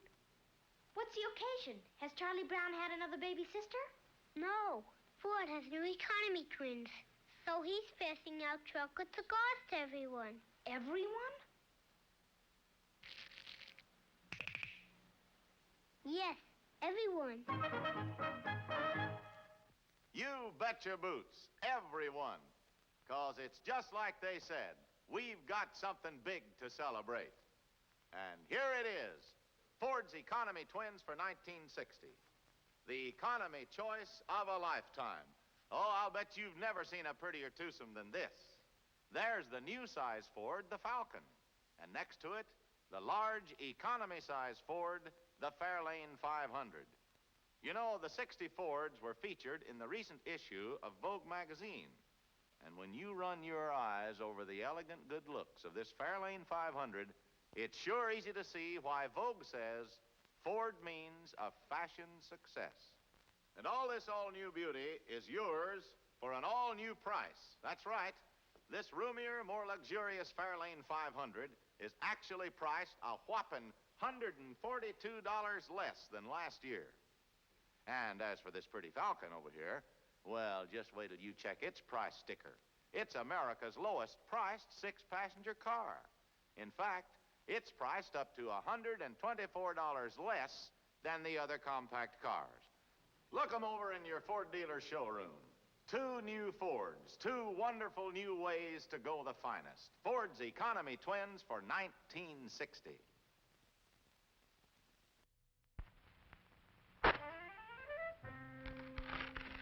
There's no other box of facial tissues like this. Scotty's new Magic Oval box. Only Scotty's give you tissues that float up gently, one at a time, and come out in neat handfuls, too, because there's a Magic Oval inside every new Scotty's box. Only Scotty's Magic Oval can give you tissues that float up, smooth and easy. No tugging, no tearing, no extra tissues tagging along. And Scotty's Magic Oval does even more. It lets you reach in for tissues by the handful, all neatly folded, just right for pocket or purse. Scotty's new Magic Oval box is pretty, too. And inside, soft, strong, sneeze-proof Scotty's.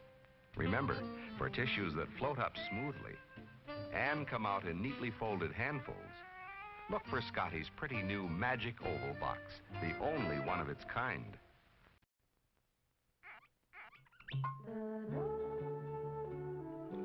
A Lexus machine wines are full of flavor. Alexis Lachine wines are dry. Alexis Lachine wines are mellow. Drink an Alexis Lachine wine with any kind of food. Or anytime you feel like relaxing with a drink. Alexis Lachine, fine French wines. Folks, why do you...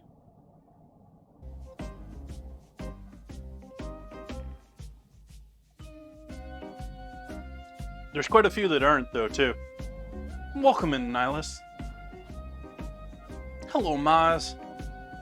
And once again, thank you for that gift sub, Will Poker. Greatly appreciate that. So, we're back. I came back a minute or two actually earlier than I was originally thinking, because this is looking pretty good in here. A little worried that it's gonna overcook, but I'm gonna give that the solid 5 minutes that we got waiting on that. In the meantime, we're gonna get going with the rest of the stuff for our pizzas. I'm gonna get out the cheeses.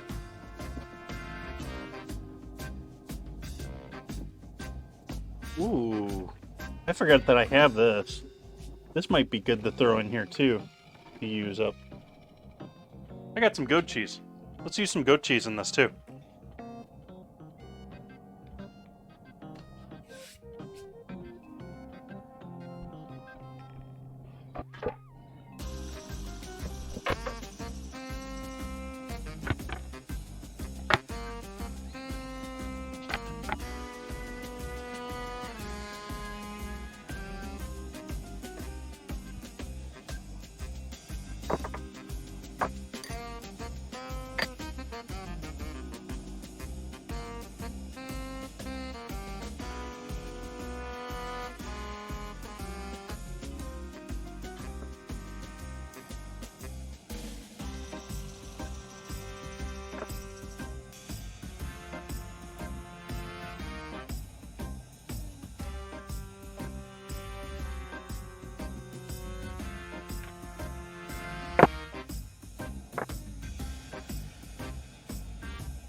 Technically, we're making a cheese pie.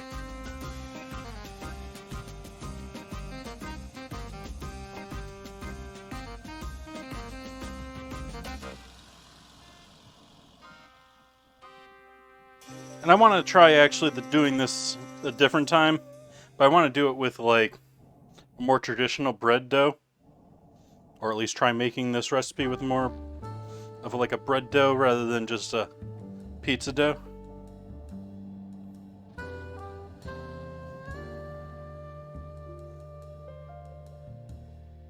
All right.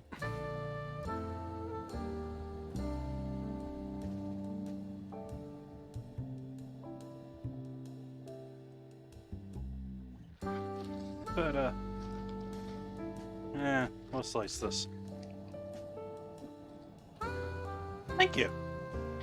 It was well worn and, it sags a little now.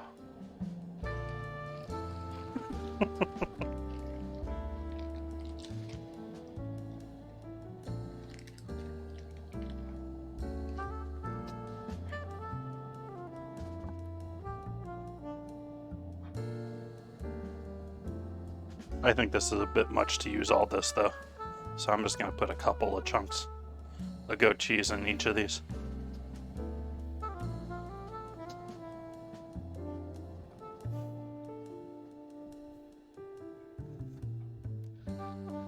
Two nice rounds on each of them sounds like a good plan.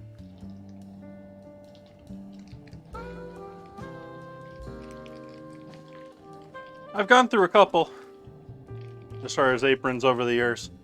And I do have a backup now these days, but I sort of think of it as a backup though.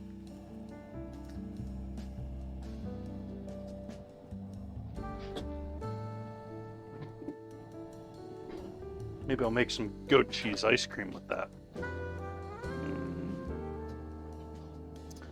Oh yeah, I haven't told Chad about my new toy in the corner.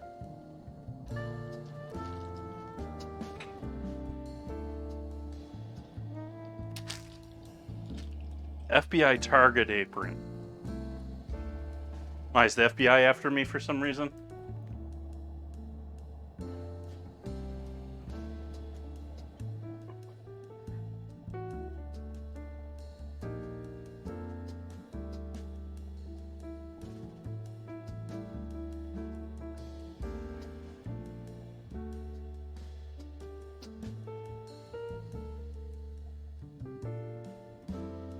I mean, I know the culinary school I went to, Culinary Institute of America, is the CIA, that also has the video series known as the Food and Beverage Institute, which is the FBI. But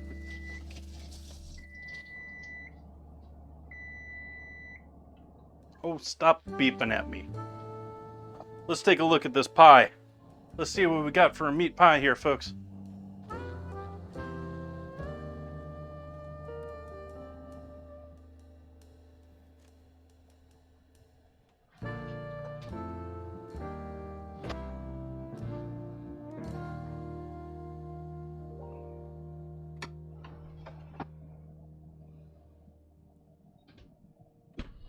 That's looking mighty yummy.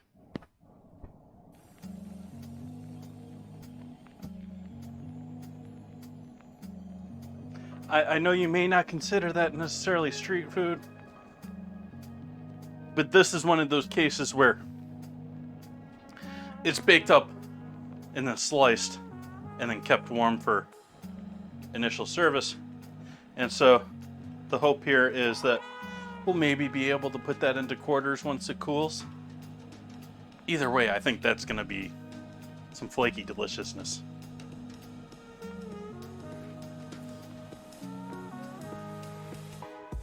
So inside of that lovely phyllo dough, we have a combination of lamb and beef, along with some veggies and some rice. The rice is mostly there just to soak up all the other goodness and keep it from being a soppy mess.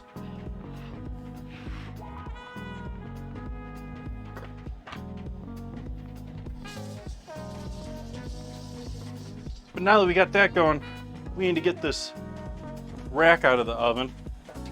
This extra rack out of the oven. And I'm going to kick up the heat here.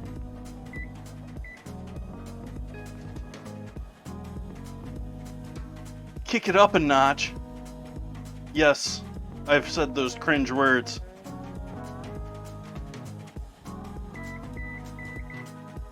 And set the oven to 525. Set the grill down on my cement floor with the towel protecting it from the counter.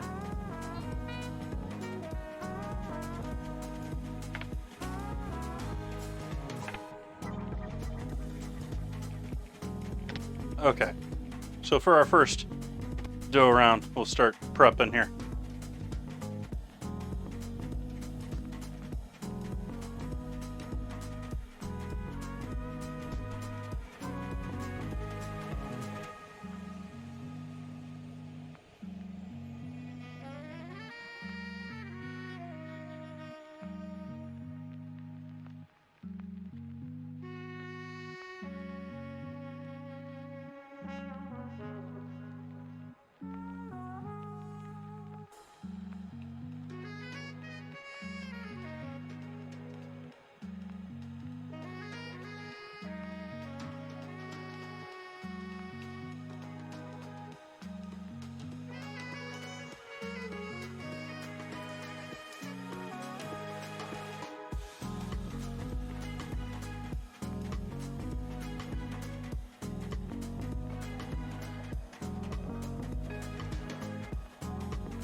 All right.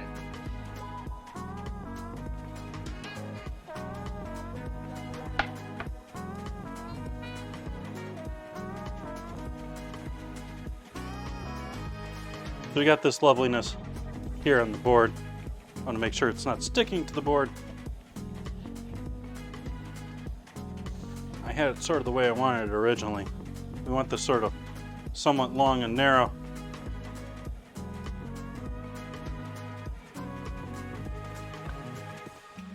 Doing lovely tonight, Kirby. Welcome in, Blazing Tree Terrain. What's the project du jour? It's been a minute since I stopped by your stream.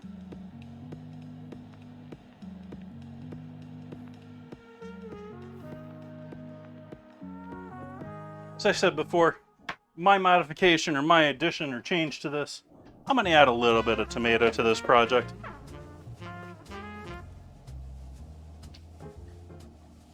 What did I do with my brush that I was using with butter? There we go. So we'll take the tomato paste, just give that a light smear, just for the ever so light hit of tomato.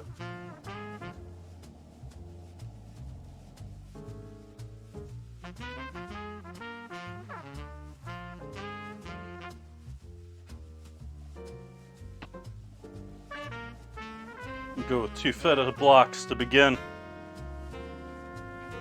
We'll hit ourselves with some goat cheese.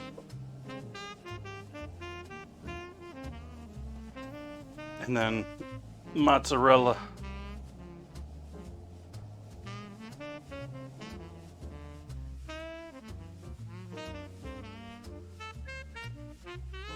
Nice! Orders out the doors. Great. That means money in the pocket. Alright, and so I'm going to stretch that out, and we're going to give the ends a sort of twist.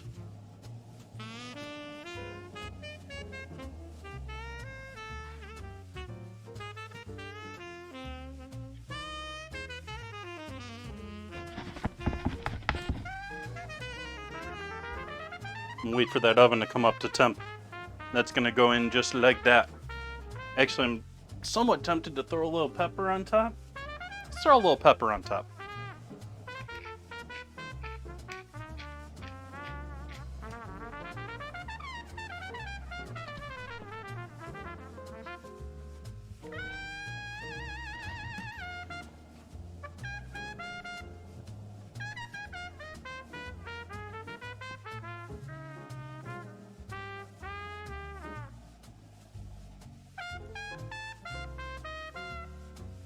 Everyone's been complaining about their ability to type. I can read you all. I've understood it all.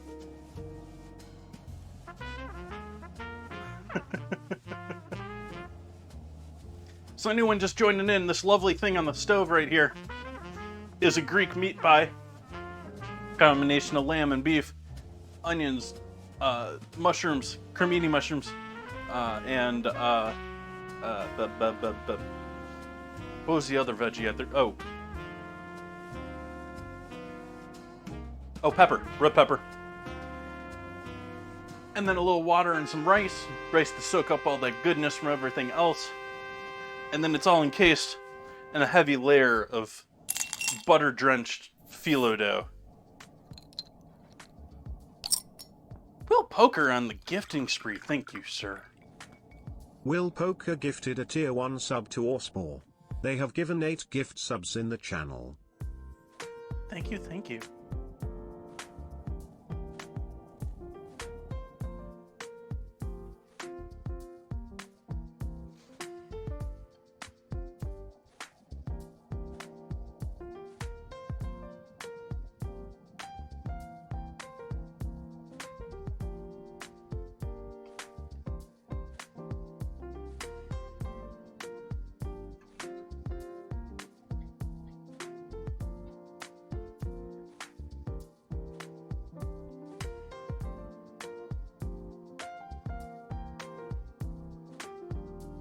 Alright, let's give this a shot. Let's see if I can't get this in the oven.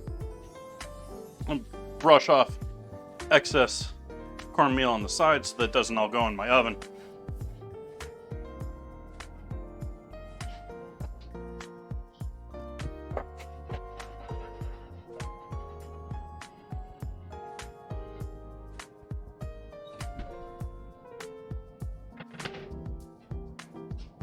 Ten-minute timer.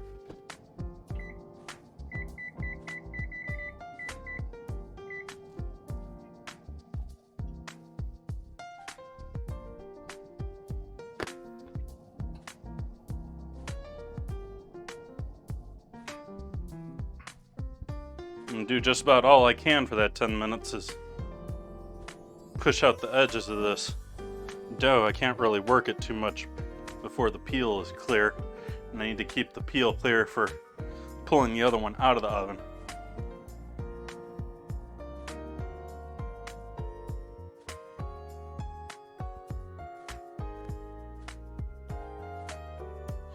Let that sit like that.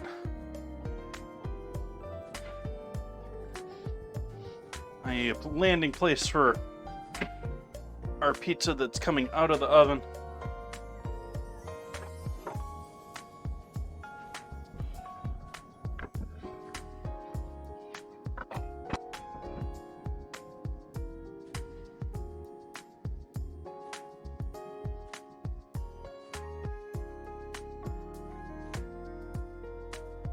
Nice! My mom actually messaged me the other day. I had no idea. I think she might have been thinking of it for me. She sent me a text message about it, so it got me thinking of that. But apparently my mom picked up one at a garage sale the other night for like 50 cents or something like that.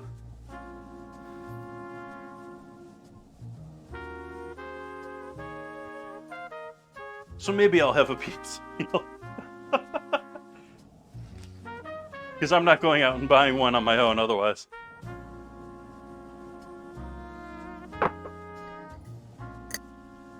It's one of those, I mean, this is not ideal. This is not my preference for doing this. But I'm not going to spend money overdoing this, is where I am.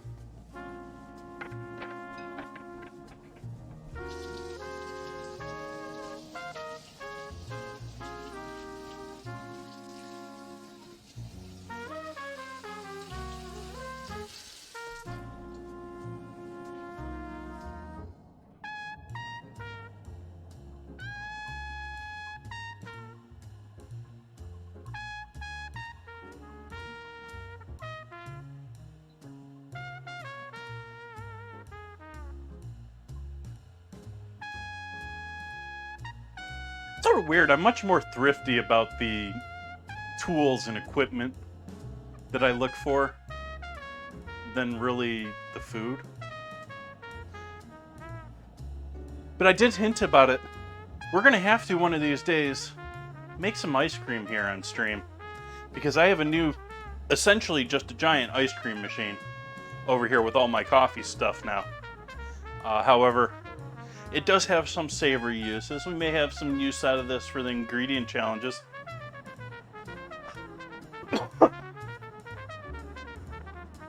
What I have over here is a Ninja Creamy I on the end, not Y, I. It's a $200 machine that comes with 3 packets, 3 containers. Just, these are maybe like 14 ounces, so they're not quite a pint, but they're close.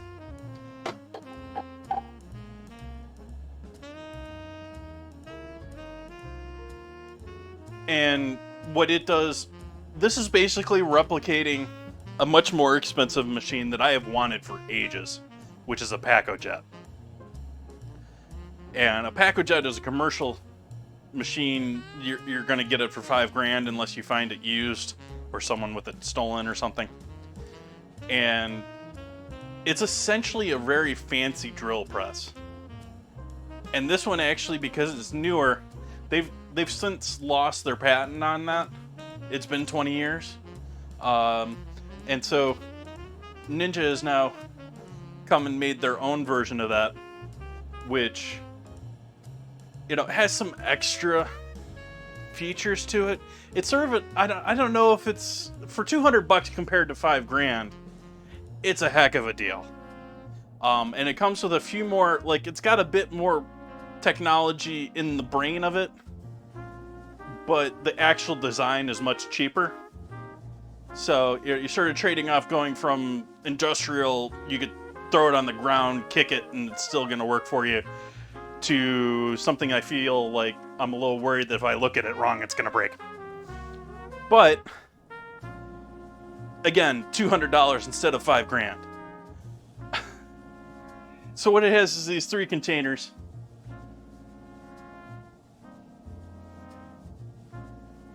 The 11-1, 7-1. Not quite sure what you're referring to, Evangeline. Essentially, it has these 3 containers. You can fill them with all sorts of different ingredients, all different combinations. You want to stick to softer ingredients, though. But, like,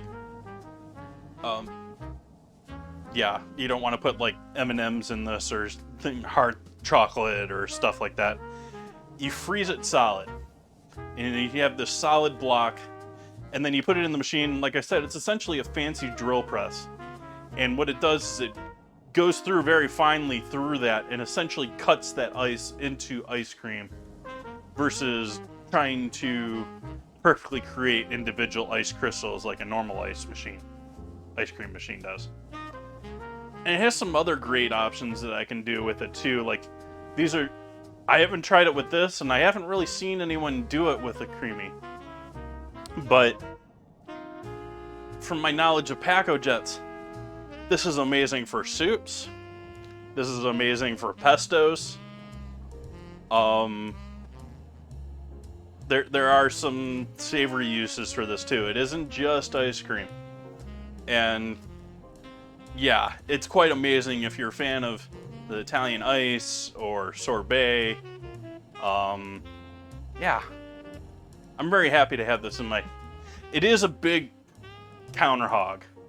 That's the downside to it. Like, you're putting this giant thing on your counter, and actually all of it's... I mean, it's used for, like, a minute of your time.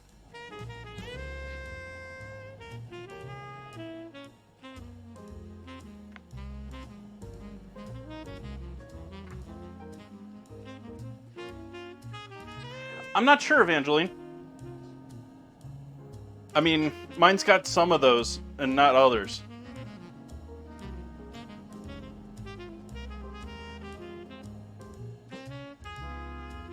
Mine's the smaller one, I think. Yeah, I think mine's the smaller one. I didn't know there were 2 sizes, but regardless.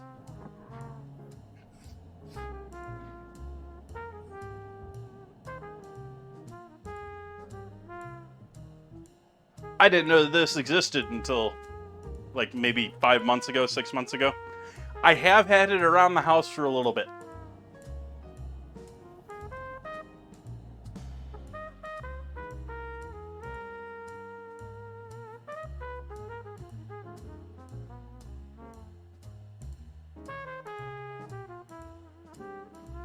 Yep, I think that's what mine is. Yep.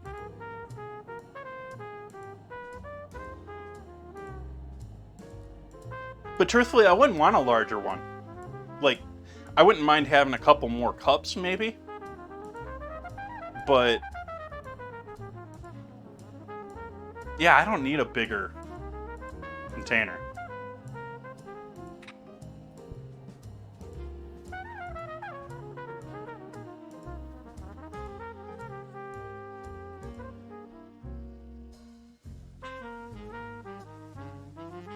This is honestly my first Ninja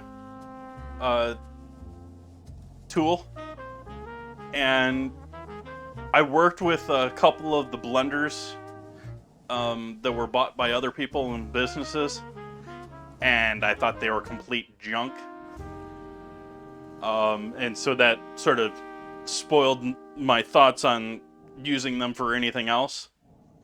But I have used this pretty extensively. Like I said, I've had this for a minute. I haven't used it in stream at all. But It's a pretty good product. It's I put it through.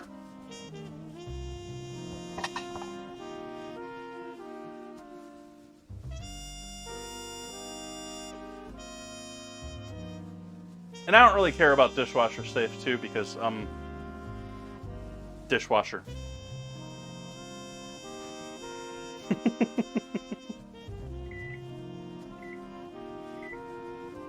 Let's take a look at this first cheese pie. Or pizza pie, what?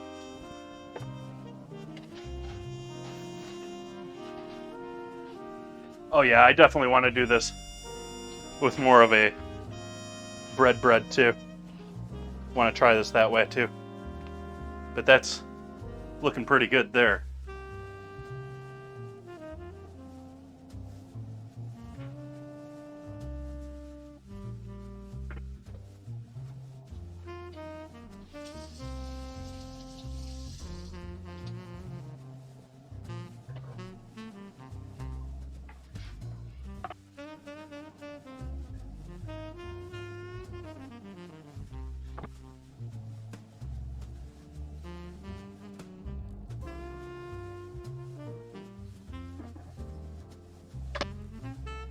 Well, we're about to make a second one here, Kirby.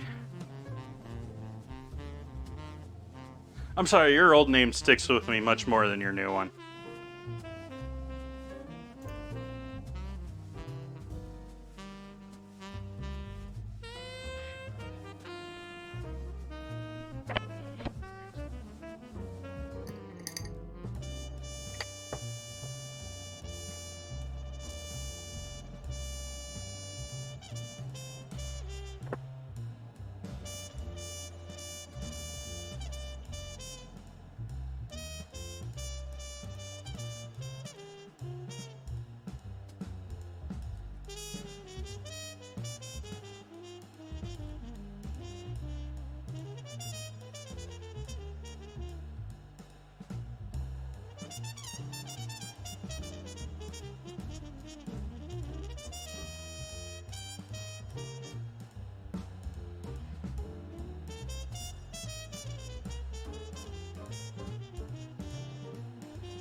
Okay, again with our feta,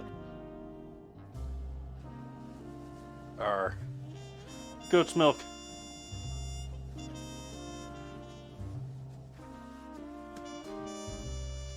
and mozzarella.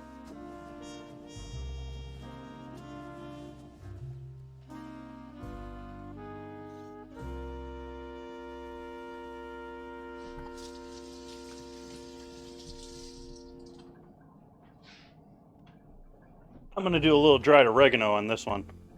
Actually, no, I'm not, because I don't have any dried oregano. Let's do freeze-dried oregano.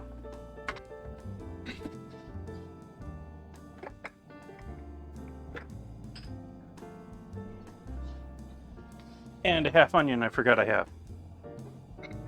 Otherwise, I might have used that tonight.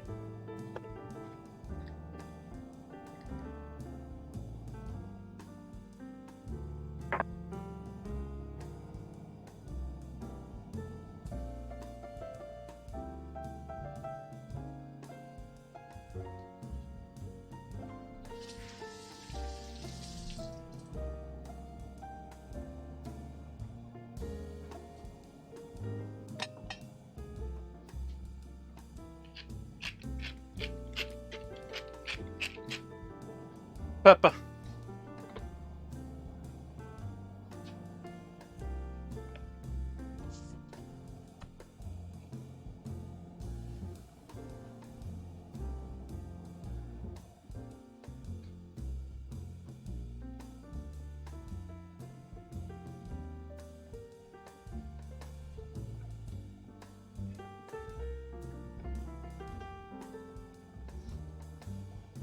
All right, going into the oven with that.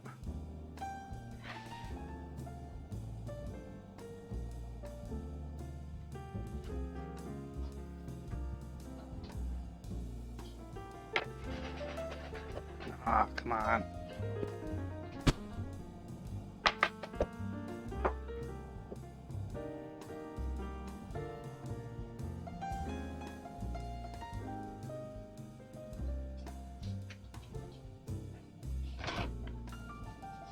There we go.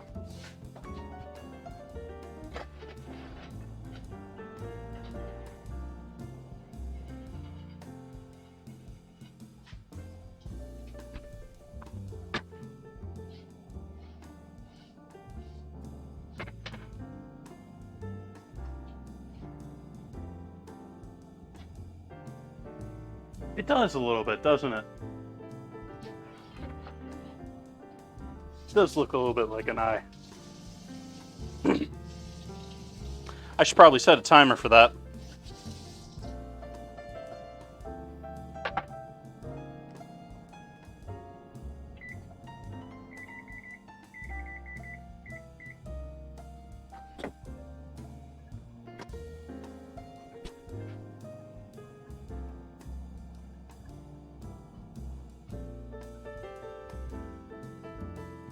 Ooh, wildfire smoke. That's not good. That's, we here in Sonoma, I forget where you're from, Evangeline. I know you're north of me, I think. But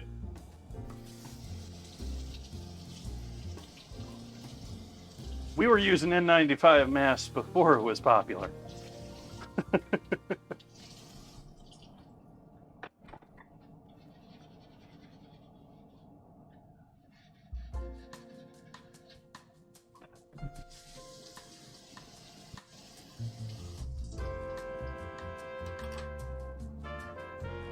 And actually, I'm so grateful that we have not had any of that really this year.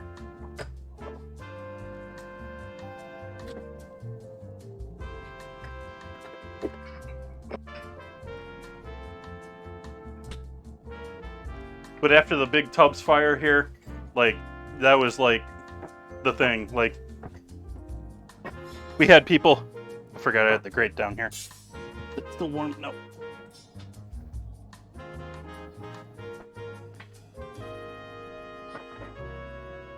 We had people like making wraps and decorations for your N95 mask, like your mask for your mask, before it was trendy.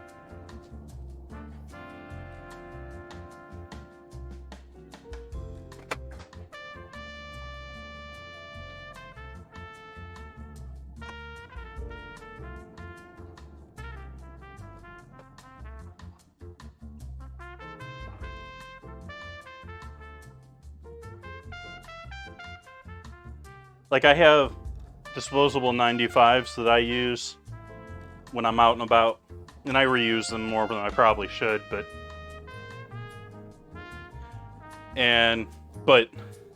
I still have the respirator mask that's sort of like there's a real disaster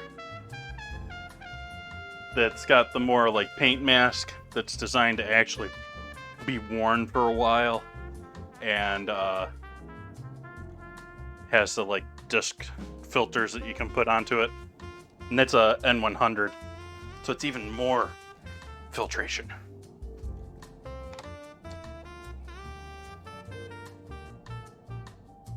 It's like what they sell for spray painters and stuff like that.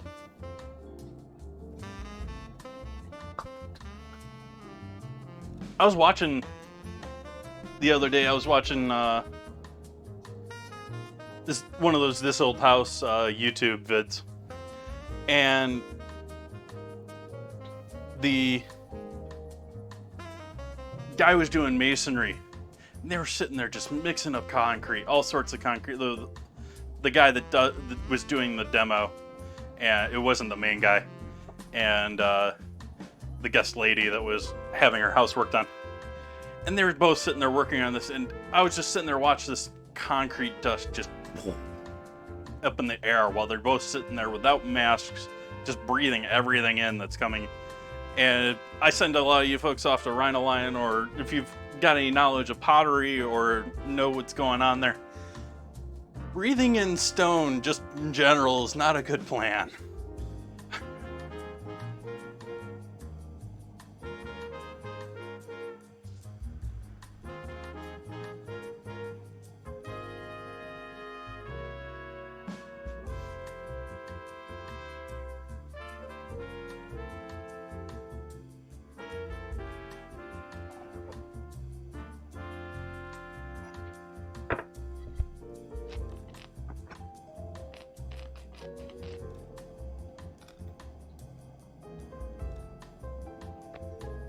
Little juicy. I was looking to see if the bottom got too dark. It seems fine. It is a little well, it's cooked through, but it's a little unstructurally sound through the center. We're getting close here. Waiting on that last pie of the evening. The one with all the goodies, the oregano.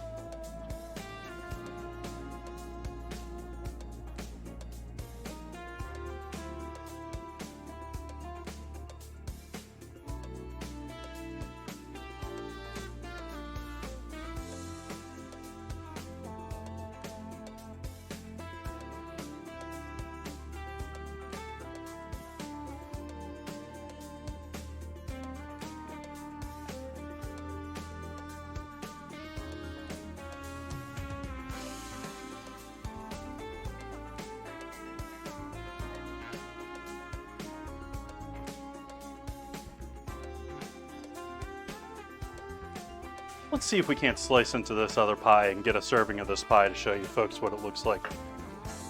Do I risk it?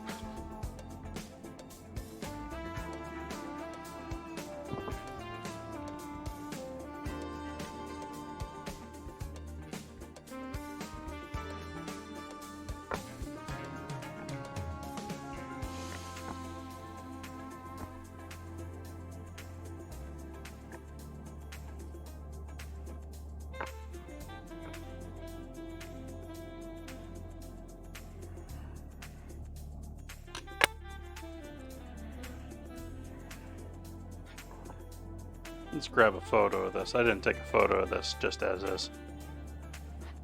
We need a photo of this. Undisturbed.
Now this is something that's going to be much easier if you let it cool even more than I have. But I'm going to try it anyways.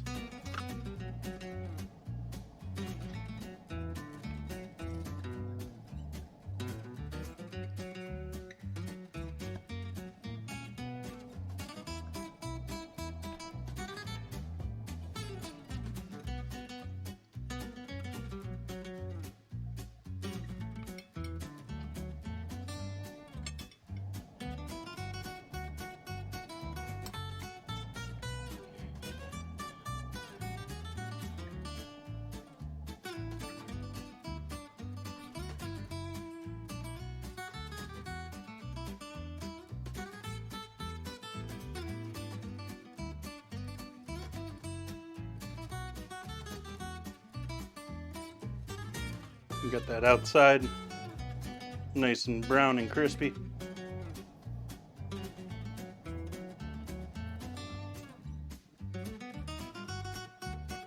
Yeah, that's looking delicious.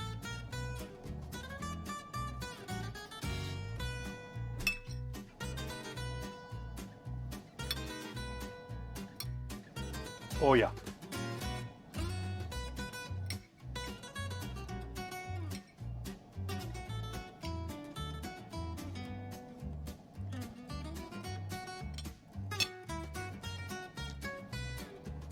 Not quite a hand holder. If it cooled down, I think it would be though. We're pretty close here in that, you know, we got a solid base there. It just didn't come out cleanly because it was the first cut. The rest of those I think are going to be gorgeous. And we're on our last pie here. Last couple of seconds here until we pull out our second pie. So I'm going to move this off of the table for the moment. Actually, I'm going to do this. Turn off the timer in the oven.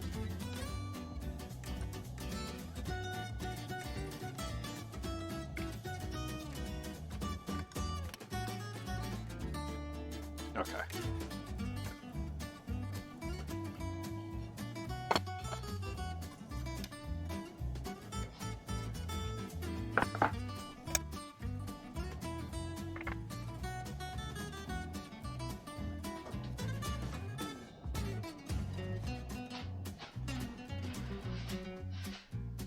I actually want to leave that in there a moment. I want to give that a little more color.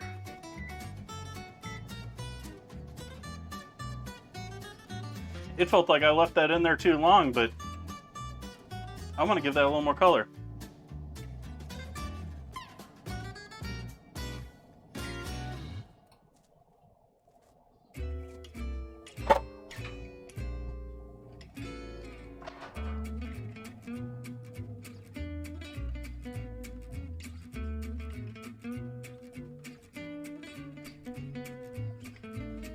Wow, the oval on this almost distorts this view.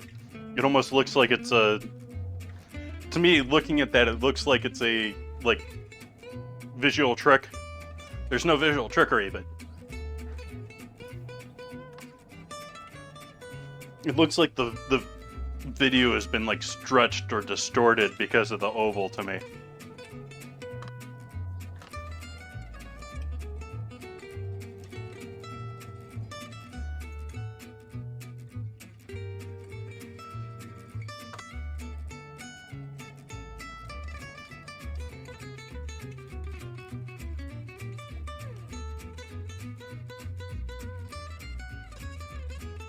Last couple of minutes here, we're gonna have to save this and throw this in the fridge.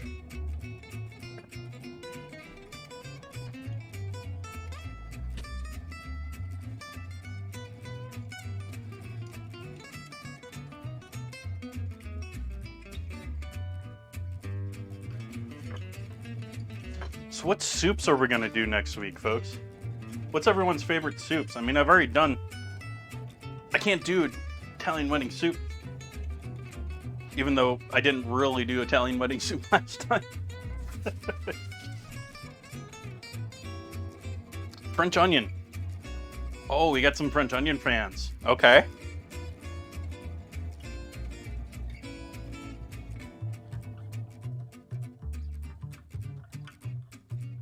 French onions is a toughie for streaming though. Like, reducing the onions is good, but, you know, caramelized onions and then mixed with stock. I mean, you can make it more complicated than that, but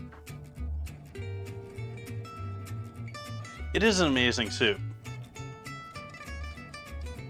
And it might be, considering I'm getting pretty low on the apple brandy,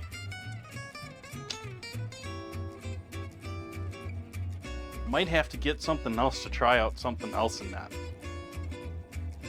By the way, you very much need some booze in your French onion soup. I don't think it's French onion soup unless you got some booze.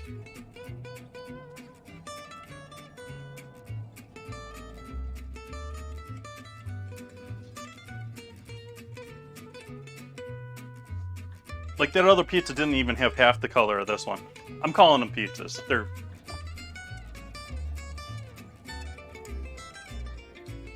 I apologize to the Greeks.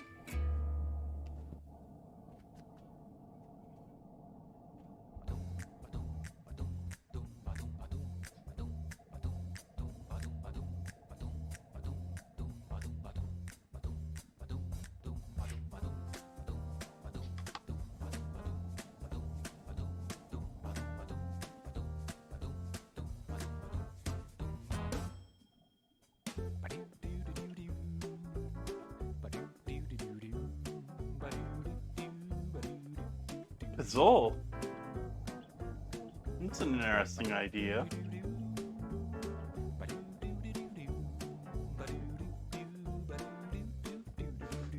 Chat, should I do pizzole or should I do tortilla soup? I think they're sort of close enough that I don't want to do both of them in the same week.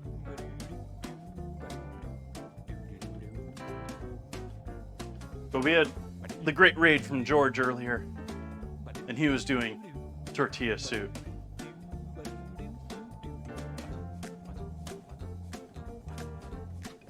I like both pizzole and tortilla soup.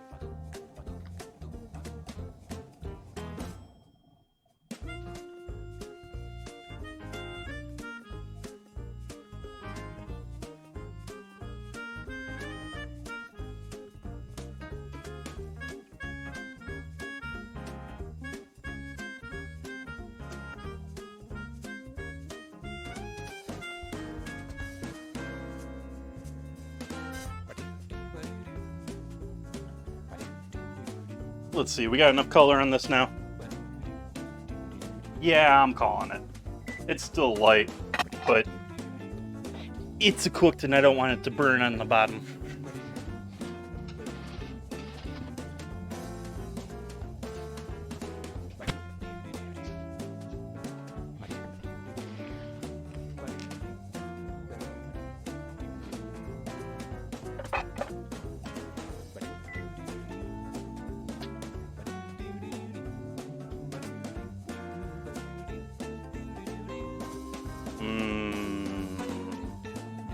Hot and jiggly.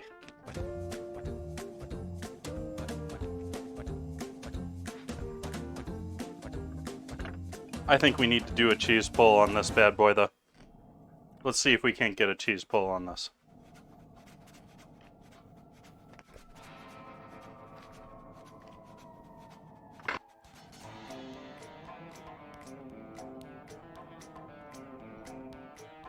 Nope, I cut through it too much.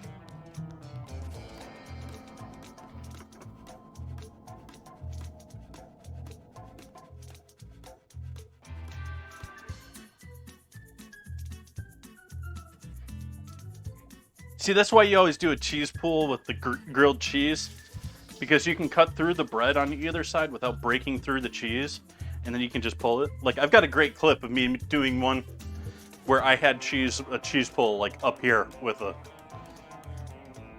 sandwich. The pizza, it's sort of hard to score the bottom and get the bread separate and pull the cheese. All the cheese pulls that you see on TV commercials are all fucking fake. Like, have you ever seen how food commercials are done? It's hilarious. Like, let's just screw that pizza down to the board. You know, make sure that it pulls. Or we'll substitute glue for cheese, or...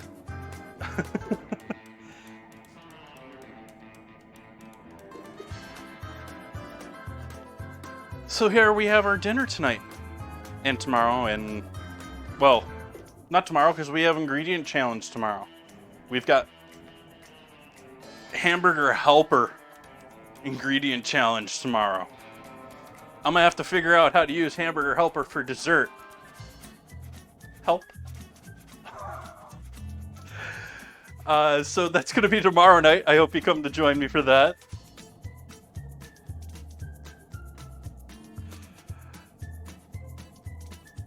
Yeah. I think that just triggered an ad. That did. Awesome. So, those who are still listening, thank you so much for hanging out with me tonight. Thank you for joining me. Thank you for the raids. Thank you for all of those subs, Will. Thank you, thank you, thank you. Tomorrow night, as I said, ingredient challenge, and then we're going to jump into soup week. So I have to come up with a set of soups here for next week. If you got your own ideas for soup, throw them in the Discord. Love to hear them. Love to have you join in. And yeah, so I will be back here tomorrow night, 4:30 Pacific as usual. A lot of other time zones all listed there in chat. Handy for you. Hope to see you again. Let's see who we can read tonight.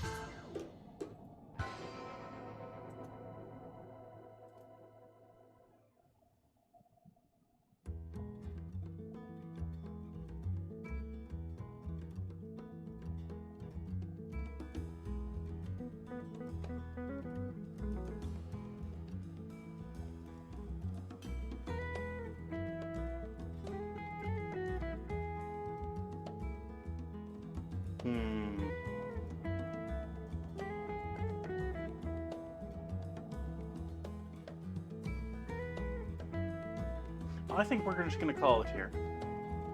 Thank you all for joining me tonight. I hope you have a great night. See you tomorrow.